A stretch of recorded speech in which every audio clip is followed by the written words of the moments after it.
Hey y'all, what's going on? I'm back with another Bravo 411, and we have some very special guests that are going to be discussing all things Bravo with me today. And that, of course, includes my good sis, California Cutie. Yay, yay, yay. And then our brother, so Deb will be popping in momentarily, y'all. So yeah, I'm excited to talk to you guys about. See, look at that, right on time. Like, love how that came together. Hey, Perfect. Hey, Yes, happy Hump Day. It's Wednesday. Yeah, it's Wednesday. yes. It's been a busy day. Yeah, it has. The good, the bad, the ugly. We haven't all got together to discuss anything in a while, so I'm looking forward to it for the most part. And I mean, obviously, we all know, based on the headlines, if you guys don't know, we got some very terrible news this morning about someone who we've gotten to know their story through the lens of Bravo, through the lens of their mother being on The Real Housewives of Salt Lake City. I'll go ahead and share that now. 1 second. Okay. Yes. And as you guys see, Mary Cosby's son, Robert Jr., dead at 23. When I first saw this, I don't know about you guys, but I know I saw it and I sent it to you, Cutiee, and I was like, no, there's no possible way. There's no, like, this is not true. Like, I couldn't wrap my head around it because although we were introduced to his story on the show, like, I don't know, I just never thought that this would be where we'd end up. I was always telling myself that he was going to push through and, gain his sobriety, but unfortunately that's not what happened. Yeah, it's pretty devastating to hear this news, especially because that's her only son. We all watched him go from bad to worse, and then finally saying, I need help, or cry out for help, and his journey to coming out here to California to come into one of our drug centers out here in Malibu to now, coming out of rehab and then relapsing. And then, I think he ended up getting arrested for, what was that, for being, violating his the protective order, the protective, where he can't see his wife or a strange wife, because I don't even think they got divorced. I think she filed for divorce, but I don't think they were divorced. Mm-hmm. So yeah, and then that puts a lot on her plate because she's the significant other. And I don't think they were. I mean, yeah, they were estranged, but I can only imagine if you guys haven't watched the show, for anyone who's listening, she also was dealing with her substance abuse issues in the beginning too. So they had originally both gone and got checked into rehab. We didn't hear, I don't think, anything more about where her journey led after rehab. But yes, they were headed towards divorce, and I can only imagine. And I know, Deb, you touched on this in your live earlier, and if you guys haven't watched, definitely go check out his video from earlier. It was actually in the middle of my Housewives of Atlanta when they had put this in my chat. I thought it was a different. Okay. I knew it because I was in there and I didn't say anything. I was just in the bushes because I didn't want to throw you off. And then me and you were texting back and forth, Barb, and I was like, "Ooh, I don't want to interrupt his thing." And I knew it was going to happen anyway because it's been happening, across the board. If people have been live and then you hear the news and somebody puts it in your chat, so I didn't think that Deb knew about it yet because I know he would have stopped, drop, and roll to say something about it. When they put it in my chat, I was like, because I did Atlanta yesterday, so I was like, I already did this, so we can go ahead and cut it. And I realized that when I was actually going through the articles about them, when he got out of rehab, she stayed the wife Yeah. in rehab. So I'm not even sure when she got out of rehab, but I also know that yesterday I talked about the fact that he had 2 more charges again. Yep. So I'm like, it just seemed like it's like blow to blow, and like for someone who is struggling with substance abuse, um, that's a lot to deal with. You know what I'm saying? And so it just really made me emotional to even know that like he's still battling with substances, and like she's also like leaving him. Like it's a loss after loss after loss. And so it can take a toll on you. I'm sure. And that is her only child. I believe that's Robert Sr.'s only child too. Just Really learned in the documentary and stuff. It doesn't sound like he had any other children. So that's hard. And like you said earlier, I know she's gonna like just thinking as a parent. And that's not to place blame or say that that's what she should be thinking or doing or anything like that. But I know she's probably gonna maybe question like, yeah, did we do enough? Did I not? Like, why did this have to come to this? The estranged wife too, even though she was battling with her own issues, she might even deal with like some survivor's remorse or feel like, oh, like a way. It's just so many ways that this can be flipped and work out in the minds of people.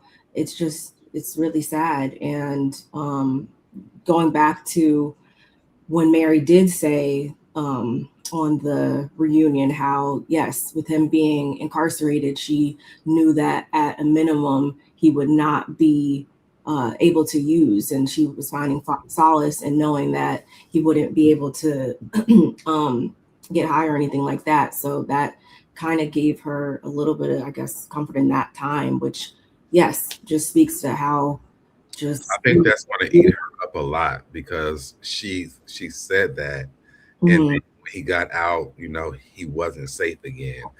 So I think that's going to take a toll on Mary. But I just hope that the people around her, my God, I'm getting emotional again. I hope the people that are around her let her know like it's not your fault. Like you did the best that you could do.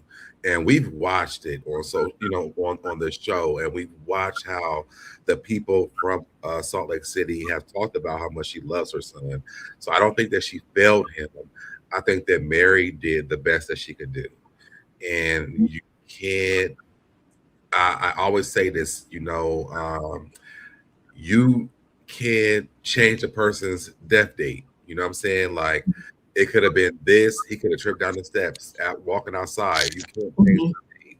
And so whatever time that he spent here, I hope that it was enough for her, and I hope that it doesn't take her down a road of trauma or guilt, where it's beating her up every day. Because I come from the church. My mom was a pastor, my ex was a pastor, my grandfather was a pastor, and I learned that growing up is that you can't be sad and live a life of grief. You are able to grieve, but don't do it for the rest of your life because you can't change that day. Exactly. Yeah, I really hope she does lean into that type of thinking. And I do hope that she has the support of the individuals around her.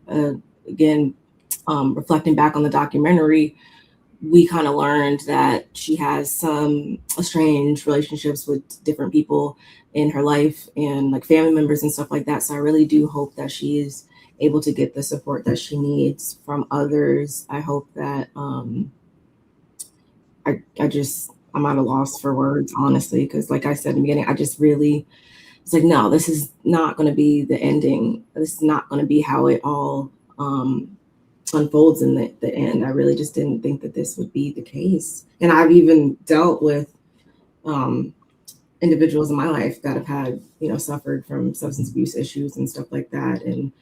But I don't know. I just, I'm wondering if with the wife, if she was getting healed a little bit sooner or going through the whatever program, if it was really working for her, and that's why she had to put the restraining order on him, because he was, as as they call it, backsliding, you know, Well, and they said couldn't. when she put it out there on him, then he thought that he could still go over there and see her after she put it on him. Remember, that's when Mary was like, I don't know why he was being delusional like that, but on Yeah, the that's ring. because he's using.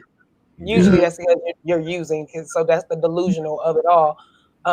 And so that's what I'm saying. So it feels like she was okay. She was getting better, and she couldn't. See, when y'all both in an addiction, you can't help each other. You got to Yeah, help yourself. yeah. And then when you both are better, then we can go from there and see how it works out later on, because you was already codependent on the drug, and then codependent on each other with the drug. So all together was all bad. So, but it's still us knowing Mary the way we do, we know this is probably the most devastating thing that is going on. Even with her mom passing, she said it in jest, oh, I didn't go to my mom's funeral. It was so unjust. Mm-hmm. Um, and I don't think that when she said it, yes, but I think it hadn't sit with her, and she hadn't really sat with that. So I'm thinking again now she has to deal with this. And so yeah, our hearts go out to Mary, because nobody deserves this to happen. And then I'm hoping that Robert Sr. steps up and um, is able to Be a husband to her. all of that. I didn't want to say husband. I was gonna say, like, Yeah. at least give her support, because we haven't seen that. Even with our son, we didn't see it. And Mm-hmm. that's not to say he didn't do it. I'm just saying Right.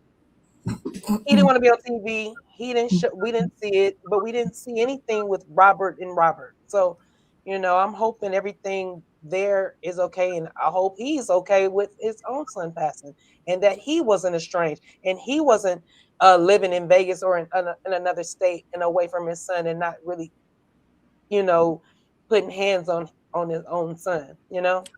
Let me ask y'all this. So when y'all saw the photos when he got out of rehab and he looked very clear faced, he looked really good. Did you believe that he was on the path on the right way, or did you feel like, I don't know, or like how did you guys feel when you saw the photos of him?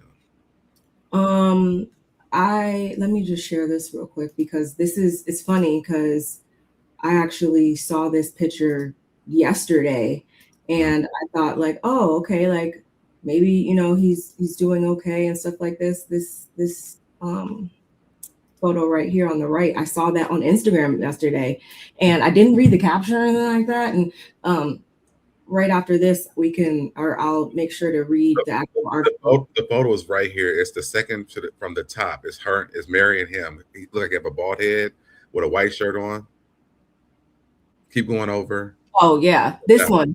Yes. Yeah, I mean, I was just, I guess, resting on faith that it was all going to work out for some reason, more than I was actually dissecting what I was seeing on, like, in the photos and stuff like that. I guess I was just so hopeful that he was going to, reach sobriety. That yeah. I think this is what he looks like when he's sober, because he had been, in rehab for so long. This is what Robert Jr. looks like when he's sober. And so she showed the picture. I was like, and I remember I watched this girl named Millie Chan, and shout out to her because I love watching her. I was like, I don't feel like he's out the gate yet. I feel like he just got out as a picture of him sober, but he still is struggling. And so let's see what he does after rehab. And when I heard that the wife was still there, I had I wasn't for sure if I felt that that was good for him to get out of rehab. I definitely knew it wasn't good. I'm sorry, sister. Go ahead. No, go ahead. I was just saying, I don't know how long he was in there, but if he did like a 90-day. It was 30 days, remember? 30 days not long enough. 30 days is not, as long as how long he's been on his addiction is dang near how long he needs to be in rehab. And I mean like a serious rehab, like get it together. Like it needs to be more than 6 months. It needs to be like a full year depending on what he was on and how, we don't even know what he was on. So, but nowadays with that fentanyl running around as rapid as it does and how it kills really quickly, yeah, you don't want to mess around with nothing. Like, and especially him being 23. 23. Mm-mm. Mm-mm. That's younger than my kid. He has so much more life to live, and I don't know. A lot of me wants to think about like what were the struggles that drove him to doing these things. Some kids do it out for fun, but I feel like he was dealing with something else that wasn't talked about. Yeah, it was. Can you imagine that when his mom got on this show, that everything that was already magnified at one time, that was his that Mary and his dad I can see are that. step grandparents, and or however it goes. But can you imagine you being the product of that, and when people are But I talking wonder about why it, they it's would. you? But I wonder why they wouldn't take a step back and look at that. If that's the case, because this is all. Because This he is was a a kid. Because he No, was I'm a saying, kid. I but I'm mean, saying when they're on the show, why would they not take a step back? Because I mean, even Robert Senior left the show. We never see him again. So I just kind of wonder, like, if this is the issues that he was having, did they have these conversations? And if they didn't, would you assume that as his mother? Like, I just feel like there should have been more work done besides, okay, he needs to go to jail because at least he's going to stay alive. But like, what was the issue? Were we doing counseling? Like, were we digging into the actual issues of what was going on with Robert Jr.? Because I can tell you now, when he went to her church after he got the first time, and I'm like, he's high school right now. Like, I knew it immediately. Me too. And they were like all happy and praising him, like, y'all need to chill because this boy is high and he's at church right now. Mm-hmm. So y'all should rewind this back and like look at it. And then when Mary started talking about it, I'm like, well, thank God she is talking about it, because I know I've dealt with a lot of people who have used drugs in my life. And I praise God that I haven't been that person. facts. Because I could have been. It runs in my family. Oh But yeah. I'm glad that it wasn't me, and I might smoke a little weed sometimes. I might take a little edible, y'all know. But outside of that, like, I ain't going past that. Yeah. It's very rare for me, so yeah. I always thought, like, could that have been a part of the equation at some point? Because yeah, you got to think too, like, kids are mean, and kids can be mean sometimes when it comes to stuff like that, teenagers and stuff like that. Like, he could have potentially been like teased or something for how he came to be conceived and all of that. Like, so I always thought that maybe that might have something to do with it, where I mean, that's a lot to know that, yeah, your mom married to your grandpa. Like, yeah, that's a lot. So I don't feel like it's far-fetched for us to kind of think like, could it have been something like that? Could it have been? Because all he ever said on the show was life felt like it had no seasoning, or he said something about that. And when he does take the substances, it's like adding like some seasoning onto life. So his whole outlook on life was just very bleak. And also, yeah, going to a 30-day rehabilitation center and then just coming back to like the same environment and the same things. Yeah, it's going to probably just take you right back into that life. And did him and the wife have a kid together? Mm-mm. No. Okay.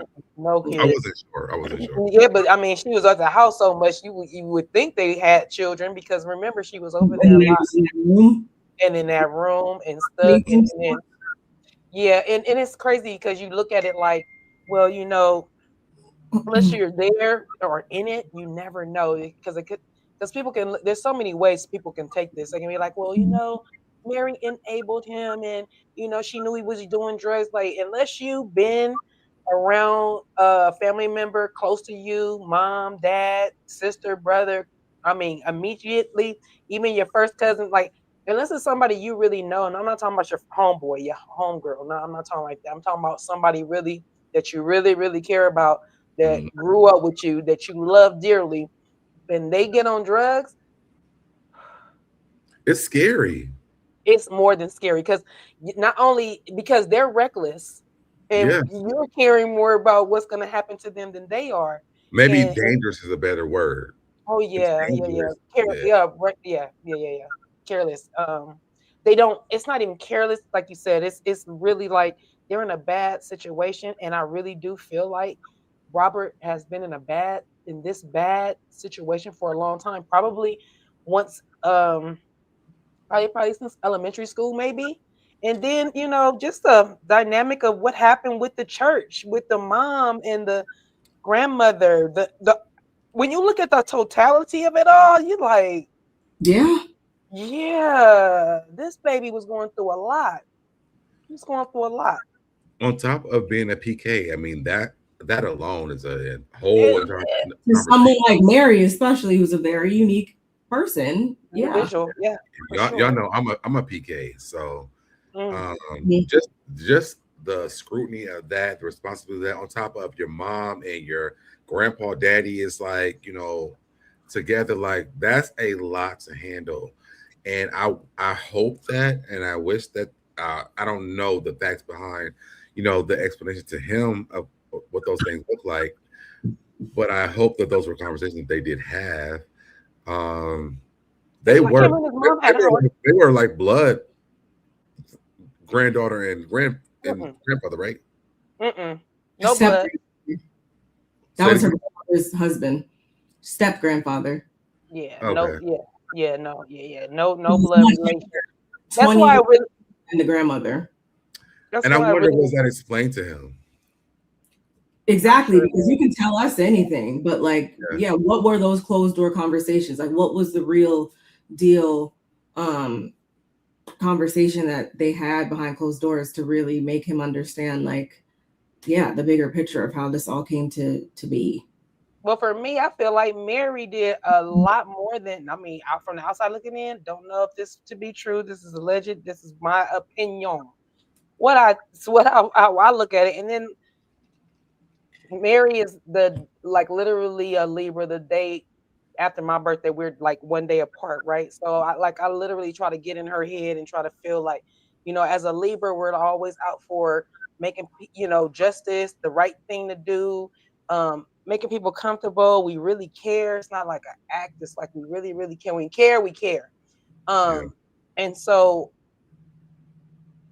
I don't know if Robert gave 100% as much as Mary did. I don't know if he like dropped it in Mary's hands, like, yeah, we're together, we had our kid, and now this is something you're gonna deal with because I'm 20 years older than you, and like I don't have to deal with it. You're gonna have to deal with this. That's how he seems like he would have done. Yeah. Because he probably already had the scrutiny once before with the grandmother, right? Because he was 20 years younger than the grandmother. And then you turn around and you get out of that scrutiny, and then you go marry the granddaughter who's 20 years younger than you. So now you're back under scrutiny, and then you'll have a kid. You know what I'm saying? So I think I feel like Robert didn't even really understand and could convey to his own son what exactly happened, how it all happened. Because even in the documentary, some of it made sense, but some of it was like, did she really say that she wanted y'all to marry each other? Well, remember what Is happened? it in writing? Was it told? I didn't watch the documentary, so I don't know what you're talking about. Remember last time, Oh, we did. documentary. Oh my God. Remember last time that Robert Sr. had a hand in the upbringing of children, according to the documentary. You see what happened last time when they had the boys group and stuff like that at the church, and the drills and stuff that he was having them do and stuff like that. So maybe that just like, What was happening with that? so his role was to like kind of mentor the young boys in the church, and it wasn't just your regular mentorship program, because before they know it, and it was, I want to say it was Mary's cousin and brother, maybe relatives like that actually were giving their testimony on it, where they said that they would be having them like stick like thumbtacks behind their ankles, and it was literally like boot camp style, like drills and stuff that they would be having them, do, and balance, and books, and all this crazy type of stuff that literally is hazing, because that's essentially my military background. At a church. And they would never be able to say anything to anybody about it until one day, I think that Mary's cousin was like, no, enough is enough or whatever, and he told the grandmother, and then those meetings stopped after that. So I'm like, maybe that kind of like skewed his idea of how he's supposed to be when it comes to actually parenting and mentoring boys. I don't know. Was he doing that at home? No. And I think Cutie's having computer troubles. Hopefully she comes back in to help me out with this, because if I'm not mistaken, they weren't too fond of him. I don't think. Mary and her sister, I think that they were kind of I don't know if he was more close to them per se, but I know her sister in particular was really thrown off when him and Mary got together, because, he was pops to her, I think is what they called him. And that was just something that she doesn't believe the grandmother would have ever like said. Mary was actually the problem child. So, yeah, he was right there in terms of. I started watching. I might have to go and watch that tonight. Yeah, because I don't want to give you my summary. Like, definitely go and watch it. I started watching it, but I'm just like, I think because I come from a church background, I kind of shut away from those conversations, because I'm like, black and white, huh? Yeah, it's not a black and white thing. Yeah, so I was kind of shut away from those conversations, because I'm like, well, a lot of things that people believe that happen don't really happen from my own personal experience. But then again, maybe, I don't know. So I gotta go back. I started watching it, but I cut it off. So yeah, we watched it and we talked about it. Yeah, if you have some time, definitely go watch it, just so you can form your own perspective of it. There was a lot of family members. There's a lot of people involved in it. So a lot of Mary's family members. Her sister, one cousin, two male cousins, sister, a close church family that used to be very close to the grandmother and them. Grandmother. Son at all? Huh? Did they ever bring her son up at all? Not really. No. They didn't. See, that's my thing. It's like, well, so level with me on this. This is why I kind of cut stuff like that off, because her son is dealing with substance abuse. Everything that y'all talking about is stuff from church, but y'all didn't see this. So for me, it kind of makes me feel like, well, are we listening to a real story, or because she's a celebrity person on Salt City, all of a sudden she's this bad person? If you were at the church, and because he's been doing this for a very long time, y'all never brought this up. Like, for me, it just makes me feel like maybe this is not for real. Oh no, I didn't. I will watch it though. I don't think we didn't. Well, let me speak for myself. I didn't take it as law by any means necessary. I took it as, okay, this is a different perspective, like just for informational purposes from that angle, because there's still another side to the story, and Mary hasn't came forward to let it all out and stuff like that. So there were certain things that I was like, okay, can kind of make sense, or there were certain things that were said that she's actually spoken to, and I was like, okay, so that's true. But then there was other stuff where it's like, I could see it being differently, or I wish I could hear another person's take or her take on it.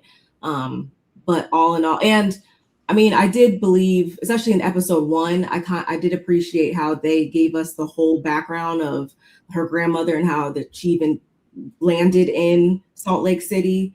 I think I saw that part, and if you say something, if you tell me what that was, I remember a little bit of that. Where was it? Where was it, Cutiee? Was it they were in Indianapolis originally? Was it Indianapolis? Yes, I think it was Indianapolis. And then she like had like this calling that she's supposed to go to Salt Lake City, so she packed up the kids and they walked. Wait. Like really. It's where Prince is from, right? It's where Prince is from. Wherever Prince is from is where she packed up from. Was that Minneapolis? Yeah, maybe it was Minneapolis. And they I think it's yes, by bus. They like hitchhiked. They hitchhiked and got robbed. I didn't hear none of that. Oh yeah, I'm sorry. My computer was crackling, and it was so I had to pull myself off, and I'm just gonna keep myself off of camera for a little bit. But we could hear it crackling. Oh my God, it sounded like my computer was about to catch fire. I was like, okay, I don't want the lie to mess up, so I pulled myself off, tried to pull myself off, and literally my daughter came in here. She was like, "What is that?" I was like, "I don't know. I don't know if it's coming through the computer. I didn't know, so I just like tried to pull myself off. I was trying to exit out and come back in. Yeah, but it's is it a laptop? Of course, it's a whack MacBook laptop that needs to be like. Did you feel the bottom of it? Oh, baby, I keep an ice pack underneath it. That's how much. That's how much I have to, because it will get hot. So literally, I thought maybe it was short circuiting from the ice pack. So I took the ice pack off. I put it on the floor. I think my daughter took it, but however, I thought that was coming through. So that's why I pulled myself off. But as far as, and I was trying to come in, Barb, I was like, yes, the documentary. In depth, I can't believe you didn't finish watching that. It actually was good. It does give a lot for you to form your own opinions, because it's almost like she Barb said, our good sis said, they didn't have Mary's point of view on there. It's just the other people. So Mary wasn't able to. I think that's what might have turned me off from that. I understand that. Content creators that they used clips and sound bites from that they didn't even get clearance to do. So I'm not looking at them completely ethical, the producers, but just again, so you can derive your own conclusions and stuff like that. I would take a look at it. It was pretty good. I mean, it just shed some light, just like I'm just gonna say this last part and then we can move on. Our sis Barb said, they did touch on some things that Mary had talked about, but when you hear it from their point of view, it kind of changes the dynamic of it all. So it was like, ooh, okay, that story was told. We do know about that, but it's one person's story from their perspective against Mary's perspective. And the way Mary's perspective, if you do watch it, you'll remember this story very well, because I'm sure you watched Salt Lake City from day one, Deb. When I tell you, when they bring the story up and it's repeated and I know you know this. Say it again. About the person that they sold their house or something like that? No, nothing to do with no house selling. But it was actually something really traumatic, something very traumatic that happened. But when you hear it from the family members and from their perspective, and then you think about the way Mary presented it to, I'll just say she presented it to Wendy's. Put it in a private chat, because I need to know now. Put it in the private chat. Okay. And she presented it to Whitney's family. She told Whitney's kids a story. She told Whitney's kids a story about a car crash and somebody going over a cliff, or and that person, one of the people in the car was either ejected out of that car or perished. However, it was very she told it as a person that witnessed it, or even third party did, but not as a person that really knew this person. And for the family members, the way they told it was more like, yeah, she kind of said it like in jest, and not like somebody that's trying to tell the kids something, always wear your seatbelts, and always, it's a certain way you would talk if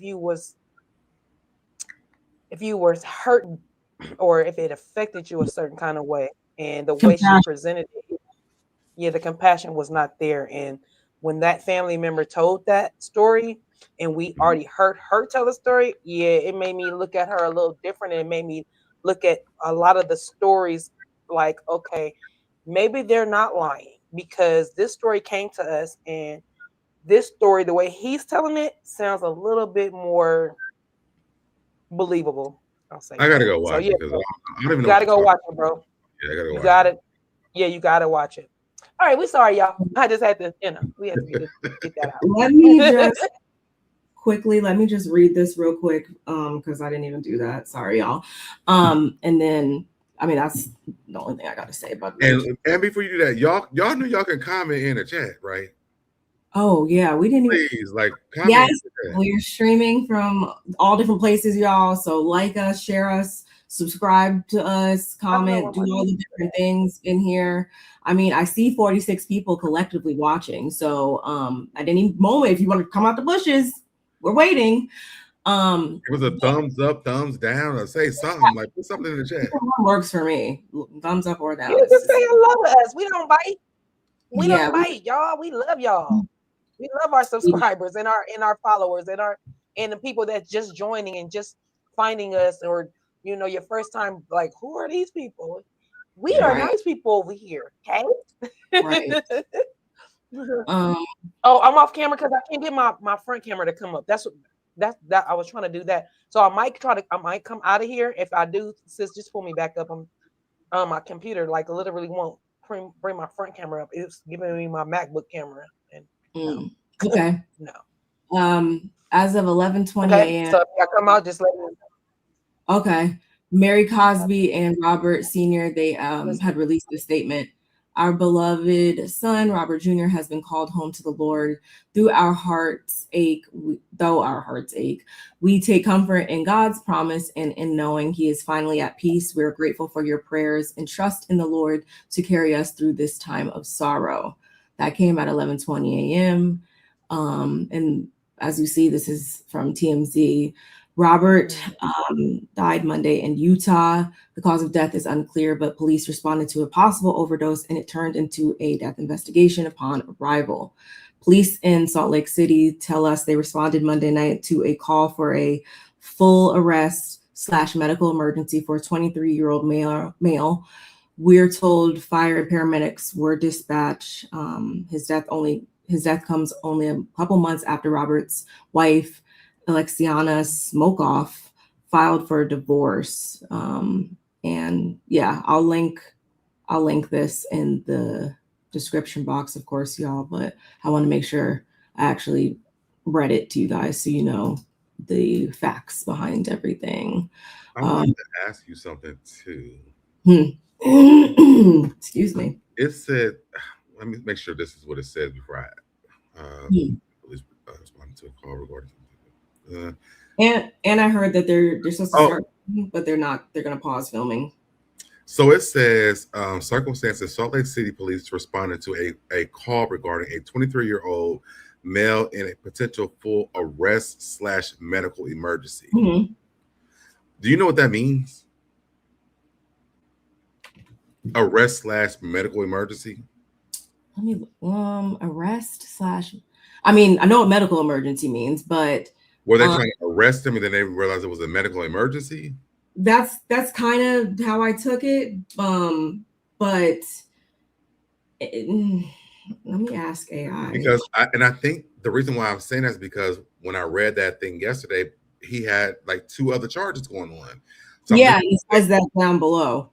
Okay, so maybe they were trying to arrest him when they called, but then they realized it was a medical emergency.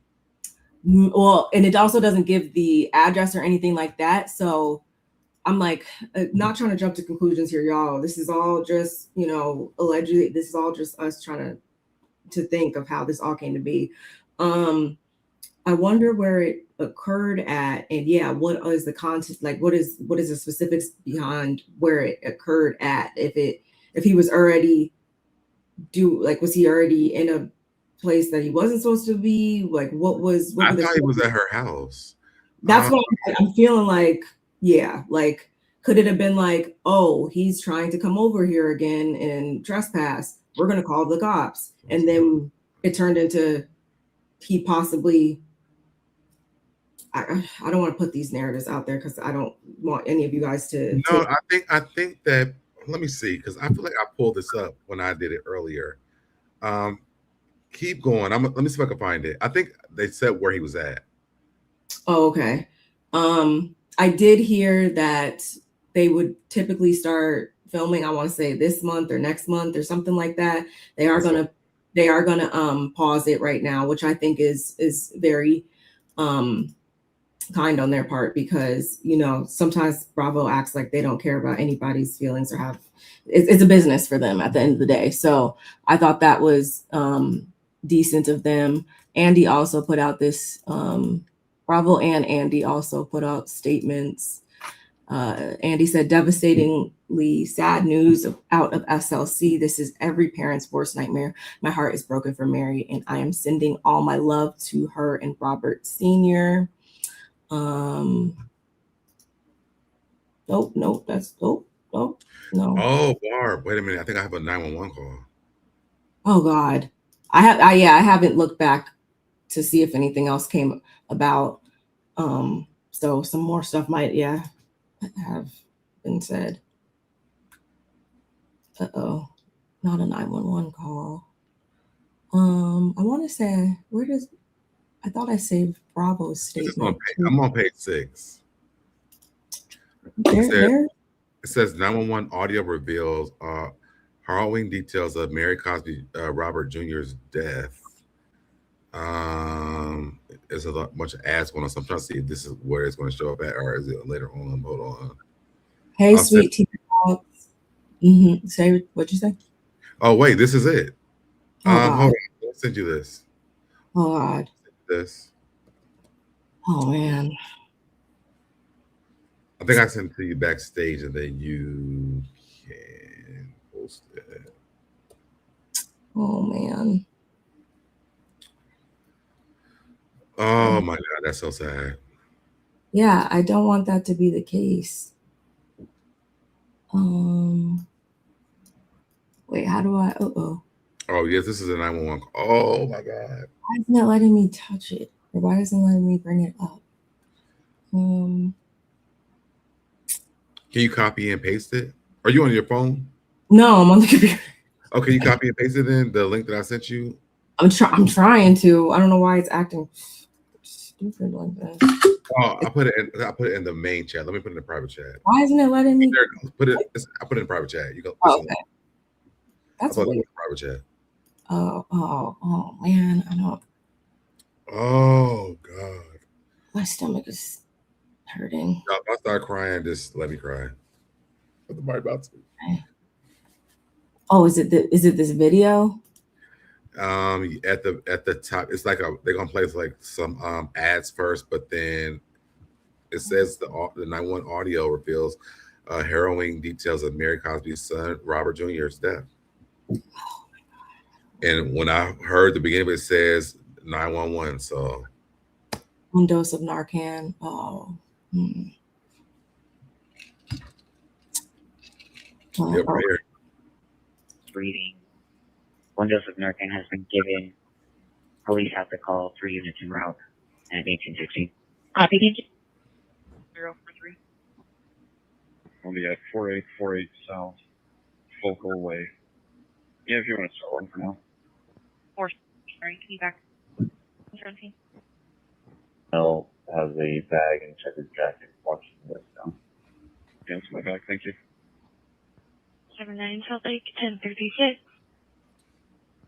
Available. 1818. I'll be around to 86. I can Be around to 1818. Wait, 9 Angels Girl called 813. 1818. 1819. Cameras on 9, can you show us at halftime, please? As well, 1819. You're on the right. Class C loading up a semi. There were some people stopped in the right lane. 2 of them were out of the car. Couldn't get a trailer there to get some traffic control. I was on the list and got asked. Total location, just 9 minutes ago, 36. Information still incoming. 45, I copy. I'll be 21. Can you HO in that vehicle? Can you tell what they're saying? 18%.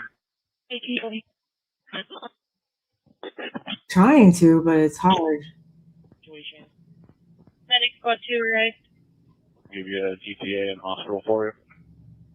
Oh, 788. I took that one last week. Northbound. 8 Alpha Uniform 323. Occupied 1. All fire units on deck fire channel 1. Be advised, Permanent hospitals to be on a full ambulance alert for the next 6 hours. Information now from 1822. Control 267. 1822? Travel you're in? Like direction of travel? Right at the intersection facing southbound. We're going to be in the number 1 way. Just right next to the turn lanes. I copy, thank you. Attempt to locate 1823. South. Look approximately 1 hour ago in a 2009 Silver Pontiac. They threatened to overdose on Foothill, negative weapons. I can attempt to I heard overdose. Locate a suicidal subject of South Jordan, 1990. They left from 3 Nicholas Lane, 9655 South. 6 units, code 4 check. They left the area of 1753 Nicholas Lane, 9655 South, approximately an hour ago in a 2009 5. They left threatening to overdose on Foothill, negative weapons involved. This is an attempt to locate a suicidal subject out of South Jordan at 1825. Place to 16 meters, 38.7 South, and a 5335 west. No history for the phone number, and no contact. Liquid birthday. 6. All units attempt to locate a suicidal subject out of South Jordan. Subject's going to be Tyler Quintero. Date of birth 4/3 of 1990. Left the address of 1763 Nichols Lane, which is 9655 South. Apparently he threatened to overdose on Foothill. 1827. 1827. 46. I can call on 058. 146. I got that 21 at 1827. Yeah, suites, local golf 86, 4 Fox Delta. 46. That's 33. And saying that he's being aggressive as well. He wants to start heat. 3 Nichols Lane, 9655 South, about an hour ago. Negative weapons. You're going to attempt to locate at 1829. Okay. Attention 118 and Medic Ambulance 118. Respond to full arrest at 3854 West 5400 South. Respond on deck fire 3. Medic Engine 118 and Medic Ambulance 118. Respond to full arrest at 3854 West 5400 South. Respond on deck fire 3 at time of 1830 West 5400 South. Complainant is with a patient who passed out and is not breathing normally. 1831. Locate the suicidal subject out of South Jordan Reach. McDonald's? Looks like it's just north of the McDonald's on the other side of the Mr. Car Wash near the adult probation. Clear and respond on an accident with injuries at 4000 West 4700 South. Respond on channel 2. Became 30. Come on, I'll advise them further. It's also going to be a gray Chevy Malibu versus a white Ford truck. 72 now. 30. President General and having CRT. And a broadcast. 1830. 142, 1833. Go ahead. Well, we cleared 73 and 997. And for 1830. 609. Can you show us arrived at IMC? 22, clear Walmart, no updating. 36. M8. Copy 1835. Which is like code 4 checks out there. Negative suspendings. Copy suspended 1835. 1836, have a good night. Go for it. Okay. 1836. Before you can suspend. Alpha Romeo, Victor 7. Copy.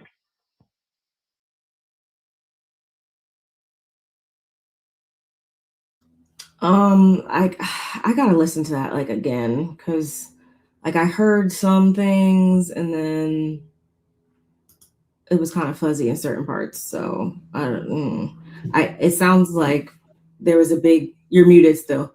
It sounds like there was a big conflict, or like it kept saying like they were fleeing and the subject was threatening to overdose. So I feel like, yeah, like was this, I don't want to say intentional, but like I don't think this just happened. Deb, you're on mute. You're muted.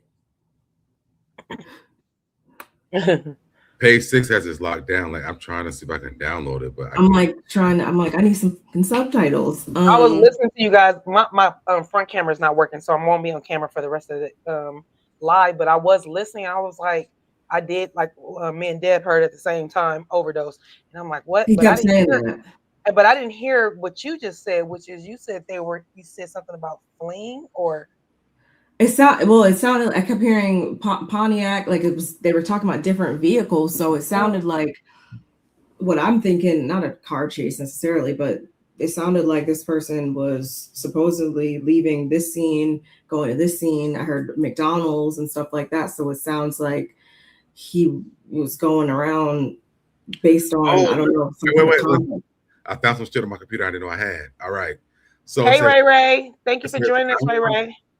911 audio reveals harrowing details of Mary Cosby's son, Robert Jr.'s death. Robert Cosby Jr., the son. Wait, let me see if I can go down here. I think it's translating what it said. Because I'm like, I could not pick up enough to like really. I'm not in that dark place. Is that on? Let me see if that's on here first. I was looking, I didn't see. So what is, if you see it on the article, let me know. But what it says on here, what it says translated, it says in one emotional moment, Robert told his mother that he was at a standstill in his recovery after completing a 30-day rehab stint. I'm not in that dark place, but like it's still there, if that makes sense. He said, explaining that he is struggling without the ritual. Robert's relapse was is this in here? I want to make sure I'm not reading. Yeah, it is. But okay. That doesn't say. The only thing it said was at the top that I just scrolled past it. It only said dispatched, responded to an overdose. What's the ritual? Hold on, where I just saw. I literally just saw what I was about to freaking say. Where did it go?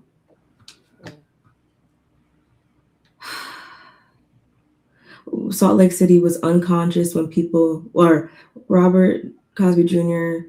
was unconscious when police responded to a 911 call before his death. The dispatcher said, according to the audio exclusively obtained by Page 6, 23-year-old male, not conscious, not breathing. 1 dose of Narcan has been given. Police have been called, 3 units en route. Okay. So maybe that was just overlapping audio from the other officers that were en route, potentially. I don't know. But I know, yeah, I definitely heard the subject is threatening to like overdose or whatever. So that makes me think it was purposeful. My gosh. I kept saying that. We'll link, I mean, it's in the chat right now, y'all. But I'll also link this in the description box. I gotta go ahead and download this video. Barb, did you see what I sent you? I'm not sure if you have this on your docket because you probably do. But Ken sent this to me and I sent it to you because he was like, "Oh, mommy, y'all going live?" Did you text it to me? I texted to you. Yeah, it's on your phone. Yes, it's on your phone. Yeah, that's in the thumbnail. I know, but like literally, this is how my children work. That's actually probably. Actually, I think we'll talk about the trailer next. But literally, I had sent McKinley this sad story because my son, shout out to McKinley. His birthday is on Sunday. He'll be 16. But I literally sent him the story about Robert Jr. because he watches, he watches our lives and he watches stuff with me. And so I texted him that. He was really sad about that. And he was like, I say, me and Barb gonna go live and talk about that. And he sent me that story I sent you. I was like, look at my son. Little Yes, producer. very sad. Thank you, thank him. Y'all, I didn't mean to spend that much time. I didn't even realize we were talking that long. My bad.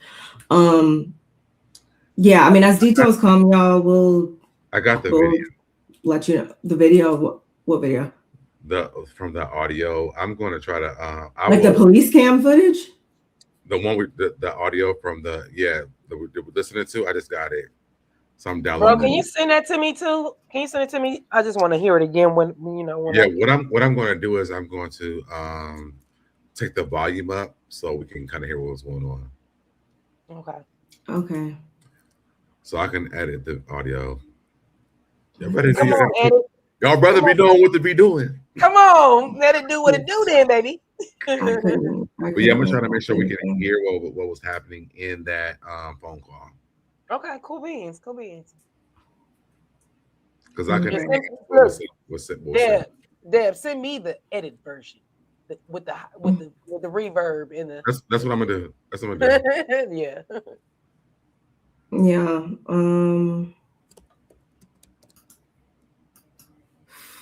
Where's my? Oh, here it is. Y'all hit the like button on all of our channels, please. And thank you. I know y'all in the bushes. I know y'all doing your thing. Thank you, Ray, for coming in. I appreciate you. And if you guys are not following Ray all day, she is a content creator as well. Oh, I know Ray all day from somewhere. I know you know Ray all day. She's been with Ray. She been with Princess. That's how I know Ray because she's been with us for a long time. Ray come home and talk, and now she got her own channel and she does I gotta subscribe. All the housewives and stuff. Yes, please subscribe to her because she gets really good content, and we live near each other. We're not even 20 minutes away from each other. So that's my girl. You guys go ahead and follow her. Please do. Yes. I would definitely do that. While you do that, let's move on to this reunion. You're welcome, my love. The Real Housewives of Atlanta, y'all. They came out with their trailer for season 17.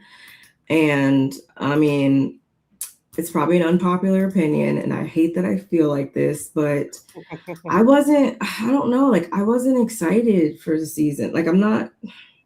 Like, okay, I'm not going to watch it, but I don't know. I guess it's the particular people that are on the cast right now that just, I don't know. It's not moving me. It's not moving me. There's certain. Do you think Portia is going to be a lesbian? I mean, according to Instagram, I mean, hey, that's what she keeps posting about. Portia has had a different relationship every season for the last at least. This is true. Seasons, and it's been with a different person. So we done moved from men, from America. No, from her husband. From the husband. We went to a baby daddy. To somebody else's husband. So now we over here to a lesbian. Now she eating cat. I don't think that Portia. I don't feel like we're gonna get Portia eating cat next season. That's what I'm saying. It's always, we never get like down to it with her. I don't care about Shamia's storyline. I don't. Drew, I can take or leave. Like, it's Phaedra. No, with Drew. No, Phaedra's a no. So Phaedra is an absolute no for me. Phaedra is a no. We all can agree on that one because she gotta, with Phaedra, she always gotta get on somebody else's coattail. So literally, we already know y'all know she about to get right up on freaking frack. So she gonna play on freaking frack right now. So because this right now she don't have nothing, right? So she'll be able to because she's allowed to know Pinky is on her ass. Wait, who? K. Michelle and Pinky is on her ass. Okay, good. She can't do it this season. Thank you. Okay. And so wait a minute. So the lady with the blonde. Oh, I know we're about to watch the trailer. So that's vegan slut lady. Yeah, not vegan slut. Ooh. Y'all know what I'm talking about. Slut vegan. Whatever this shit is called. Y'all ain't know. The slutty vegan. Whatever. Y'all know what it's called. Y'all know what it's called. I'm not a vegan, so I don't know. I don't know. But her name is Pinky. But I love the fact that I know her. Oh, Shut my up, God. sister. It's because I know you weren't doing it on purpose. Like it's just, No, I it just didn't do it. authentically came. I would never, Pinky. I would never come to you on purpose. That's not how I operate. That's not my operation at all, honey. Okay, It's the slutty vegan. Thank you, slutty vegan. I've never tried it. And I would don't laugh at me, y'all. But I would love to try it. I've been following her for years. When that came on my screen was on my news channel back in a few years ago, and I was like, oh wow, that's nice. You know, I like the name of it. I like it. I just like the way it sounds because it almost sounds like. Let me tell you, it sounds like sloppy, but the word slutty make it sound like a sloppy Joe. The way she played the word slutty on vegan is so dope to me. It's just like a sloppy Joe, a slutty. Let me tell you, slutty vegan is amazing. So y'all know I was an educator before. So they used to actually come and pull up for Teachers Appreciation Week. Okay. And mine, it's supposed to be just for us, right? That van rides down the street. People are following that van. And so they had to push them people to the back so we get our food to go back into the bed with the kids. But like wherever that van goes, then people are following that van. And it's like an ice cream truck. She has a restaurant as well, which is I've seen that. It's all the way around the building, so like it's hard to even get there. Thank God that she pulls up to the school because when I tell you, it was one of the most amazing experiences I ever had in my life. And I don't eat vegan food, but I would from there if I'd have to fight to get it. That makes sense. It's on my to be visited, but I just I love the business of it all. I love when we have the business women on these shows that are all about their coin and their business. But I just, like I said, I'd be lying if I said I wasn't like, okay, I'm going to tune in regardless. But I love it when me and my sister are like, we're not on polar opposites because like literally I only watched the trailer today. I listened to other people play the trailer, like shout out to Brooke Ashley, shout out to Bondi Blue. So I listened to them play it. I played it yesterday too. Yeah, shout out to So Dead, the best brother on YouTube channels on the streets. You understand what I'm saying? But literally, I only got to listen to it, so I didn't get a visual. So today, when I got the visual, first of all, let's start with here. The reason why I think my sister is not interested in the damn show is because y'all didn't even give us a real. Should we start there? Yeah, they didn't give us a real. Should we start there then? So let's start there. You go ahead, sister. I'm gonna let you have the floor. It's your world. I'm just living in it. Yeah, I mean, right off the bat, when I saw that, I was pissed because the photo shoot, the cast photo last season wasn't nice either. So for them to then just show us the same thing with Pinky and K Michelle just thrown in there, and technically speaking, this is a different look that Phaedra has than what she had last season. But all in all, I didn't like these looks last season. Shamia's look especially hated it. I want them to go back to. You mean Fantasia's look? Go ahead. I want them to go back to. Oops, I have this up here. My bad. I want them to go back to showing us. I want them to go back to how they used to do cast photos. I actually like that cast photo though. I mean, it's not minus Shamia's look. It's not this bad for something else. I want my sister. It's not bad, but here's the thing. First of all, like I said in somebody's chat yesterday, why is Phaedra touching a Michael Jackson Thriller cub? Why we gotta have her touching the cub? Like literally, where we at? What are Wow, y'all so doing? that's K Michelle. Wait, who? Okay, Michelle. Oh, why is she down there My with the tiger? Okay, why is Is she that a touching cheetah? the damn tiger? I was like, Is that a what? cheetah? What in I the think it's a Thriller cheetah. album are I we think it's a doing right leopard. here? Is it What are we leopard or doing? cheetah? I can't see. It's a leopard. Okay, leopards. Yeah, you're right. Those are The leopards. cheetahs are smaller. The spot. Cheetahs are smaller. Yeah. However, Leopard. I just feel like you guys threw this together, and not that But it's I bad. think that's the theme though, because you can see that Cynthia, Angela, Shamia, they all have the leopard print on. So I think this is part of the, and also K Michelle. Whoever, first of all, that's not even K Michelle, because I don't know who that person is. That's that leopard. That's not K Michelle. That's K Michelle. That's Kimberly. To be honest about this entire situation, that is fake Michelle, because that's not K Michelle. Hello. All I'm saying is AI generated picture for our cast photo, and then we got to look at pictures of some of our favorites in last year's gear, in last season's gear. That's Have they always done that? I feel like that's been. I feel like that's only been done for like the last like couple years though. Atlanta? No, like they've done it for New York. They've done it for Salt Lake City. Like they've done it, but I feel like that's only something they started doing in the last like 3 or 4 like years. Because the year it used to be a new one every year. They did one last year, but the year before that they had a whole different look. Oh yeah. They was on the construction. They look like they was at Soul Train. Oh my god, like Soul Train. So like I literally remember. I love this look though for them though. I love. I'm not loving it. It's okay. It's because for me, I want some new.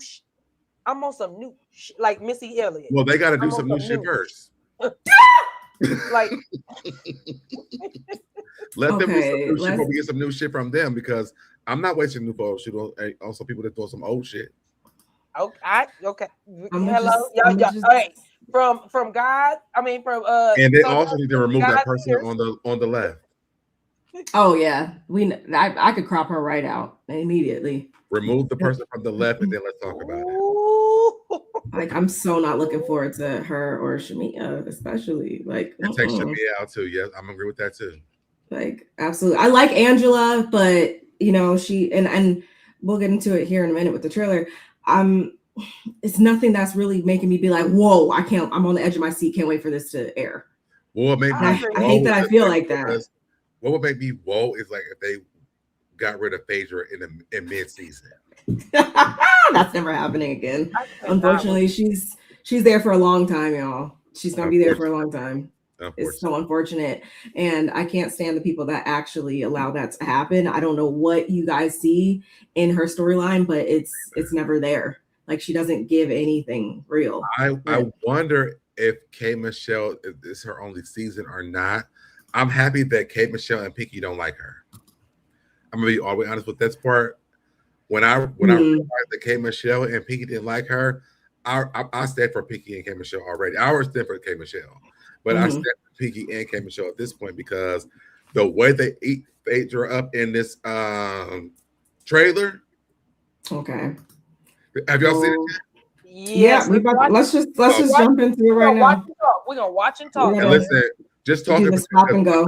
Yesterday they didn't take mine down, so just keep. I was gonna say I gotta do the stop and go thing. If you guys want me to stop it, every scene, every little scene. Yeah. Okay. Yeah. Here we go. Okay. Once upon a time in Atlanta, there lived a group of beautiful. Huh? We can't see it. Wait. Oh, so I can show it. That won't be a problem. I didn't know if I could show it. So. I played it. Oh, okay. He played it. Okay. You can play it, but just stop it. But every 5 or 6 seconds, just keep stopping in a second. Just stop and we talk. Beautiful dogs who really tried to be. What? What did you say? She said, "Oh, they show that lady with that blonde hair first. Ill. Yeah, that blonde hair and that tried. I don't like. Stop. Turquoise is my favorite color. And she has a turquoise dress up, and she's like horrible. I'm not about to do this with y'all. I'm not about to. You are. You gonna do it with us? Let's do it. Karen, get the out these comments. Phaedra Parks, you are doing what now? Love you. girl, you get out of jail and say the craziest things. I trust no lawyer that don't practice the law. I don't trust no lawyer that eat dead people. Pause it. Yes, yeah. Wait, Hannah, what are we talking about? I was confused. I know, but like, since when does she eat people? Is she talking about eating out? Is she talking about take out, eat out? We don't know, but whatever she's talking about, I have questions. Whatever she's talking about, Phaedra, who cares? As long as the energy is on Phaedra, I'm good with it. Because you know why? Right. You know why? They gonna hold her feet to the fire because she always sit on everybody. She been skating. And I'm glad that she started to she's like, I eat people. Yes, bitch, you eat people. Yeah, you. Wait, what is this? What is this look? Okay, anyway. Ugly. I eat dead people, but spilling tea is their fate. Pause it. Because you know the funeral home stuff. Yeah. So that's why. But like, I'm still confused. Eat the dead people? Like, I mean, they might be talking a little shit, but it's okay. It's fine. Ultimately, it's about her. I was so confused. As much as I don't like Phaedra, she making money off them dead. Never mind. But let's add it all together. So I want somebody who's actually practicing law, supposed to eat dead people and win a case. Win a case.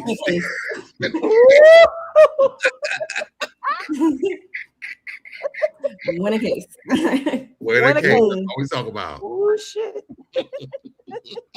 No, points are being made. It's just, I don't know. I'm gonna watch it. I'm gonna watch it regardless. Hey, sister, are we reviewing? Because that's our show to review. Is this us? We might have to get something going. We might. I would join you guys for that. That's a coastal critique. That's a coastal. We can get something going for sure. April 5th. Yeah. Free game. She said that she was sleeping with a married man. Oh, she want to spread her own tea? Are they talking about Drew? I think they're talking about Drew. Yeah. Oh, talking about Drew. You know what I think is very weird? We skated past Ty so fast. But now she's talking to a married man. Here's my thing. Here's my thing. Married, in some cases, that's not a black and white thing. It's in certain states mean different things because like you have to like live separately for a certain amount of time. I know, brother. I know. I see your timeout. I see it. I know married single people. I literally know married single people too. I'm not saying it's right because that's why shout out to Kandi, and I know we're gonna get to watch what happens live with the Kandi Burris fuck the Tucker. But you know what I mean? What I'm saying is I like the fact that some people do honor and respect their vows to the point where they don't step out when they are separated or in a divorce court or whatever the case is. But when you tell me she's dealing with a married man, she was probably married too, but she wasn't with Ralph. Cutiee. I don't even care. I just don't care. Like she gonna do what she wanna do. Look who is saying this. Okay, brother. I thought you was trying to diss Drew. Look I already know who's saying it. This is woman who stole a married man. Are we gonna listen to Portia talk about Drew dating a married man? You stole a whole married man, bitch. Like, what do you mean? Yikes. I'm not listening to Portia about Drew still a married man. Baby, you married you stole a whole married man, took his money, and now you a lesbian. Like, we're not doing that. We're not doing that. I mean, okay. I'm not playing with y'all tonight. You're not playing with y'all tonight. You cannot come to And when the tea is poured. What'd you say? She cannot come to us with this. I mean, of course. The real ones know. That's when the dolls come alive. I should have bought your foreclosed house. Eat it. Now, who was she talking to? She's talking about Angela. Yeah, remember she had those like 4 or 5 houses that were doing nothing but costing her money. I'm loving the energy. I want to know where it's coming from, but I mean, ultimately, yeah, you did have those houses, Angela, and that's, I mean, anyway. Where we at? Okay, Mr. Clean, don't do it Papa's first. So many people are going up for that. I love that Papa Smurf, Mr. Clean. Eat it, Angela. Eat it. Mr. Clean. I mean, it was crazy. Mr. Clean was a good read. It was that crazy. That was a great read. That's why I said it was crazy. Like, ooh, yikes. I appreciate Angela's contributions, but okay. This season on The Real Housewives of Atlanta. We the richest bitch you ever seen in your goddamn life. I'm already annoyed. You gotta watch Phaedra and Portia be sluts. I don't want to see that. I don't want to see that. I don't either. Get on my nerve because after this, they're gonna be grabbing on Portia's ass and shit like that.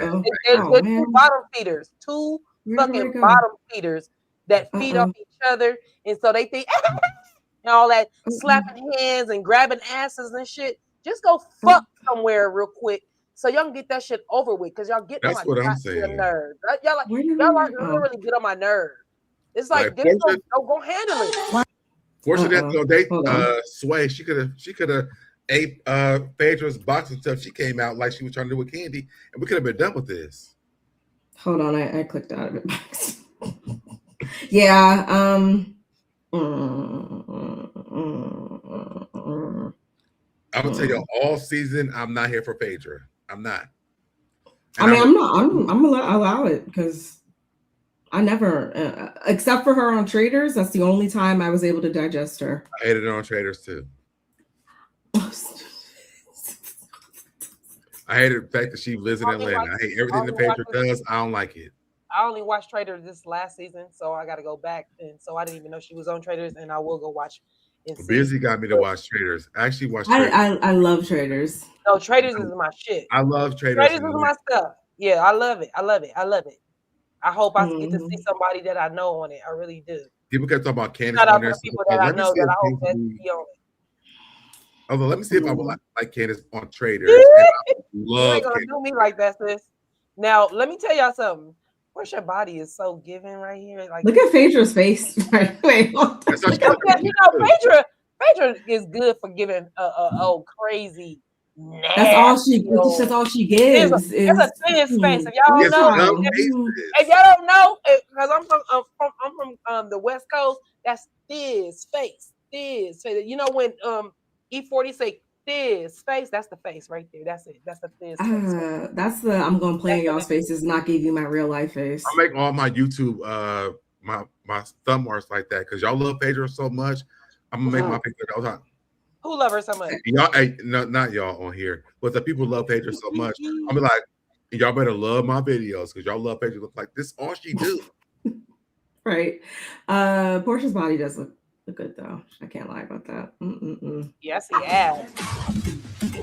Tell me how expensive I am right now. $180,000. I know your hair is looking whack. That hair is not expensive. That hair is giving.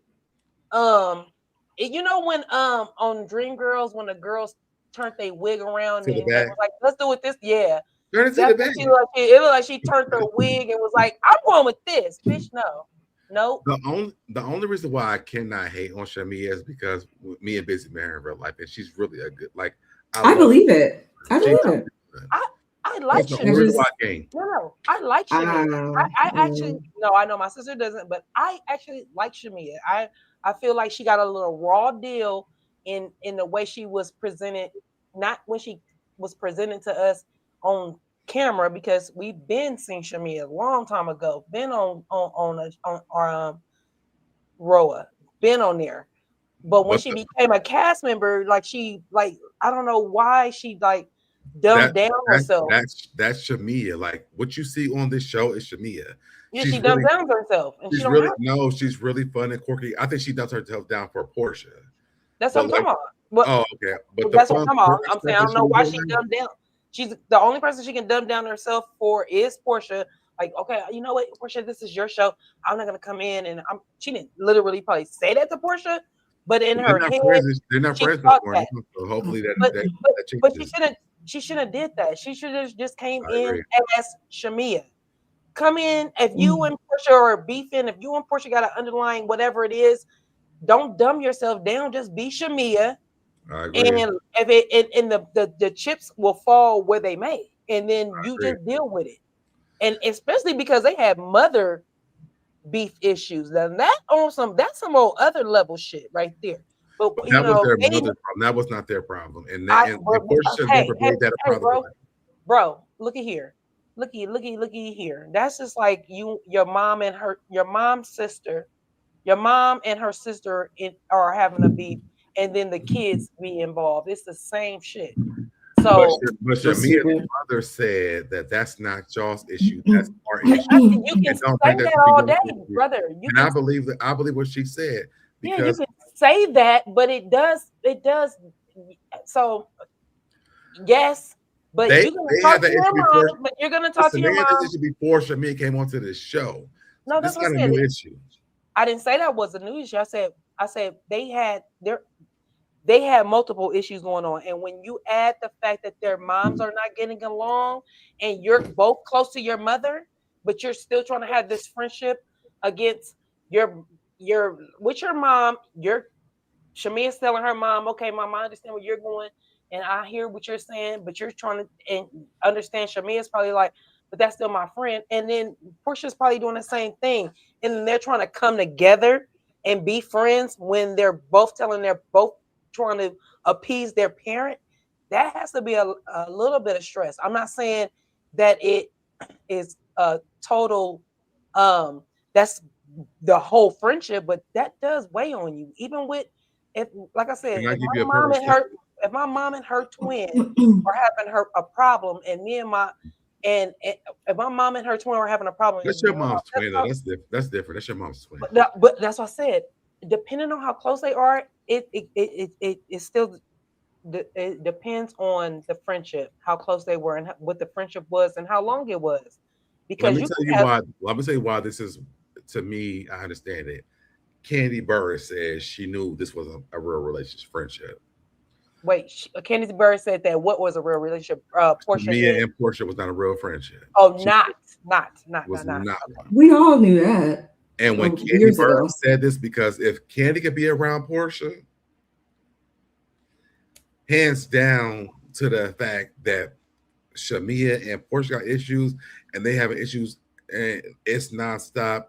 They were never really real friends. So I think that Shamia thought she was a friend of Portia's, but Portia is an opportunist person.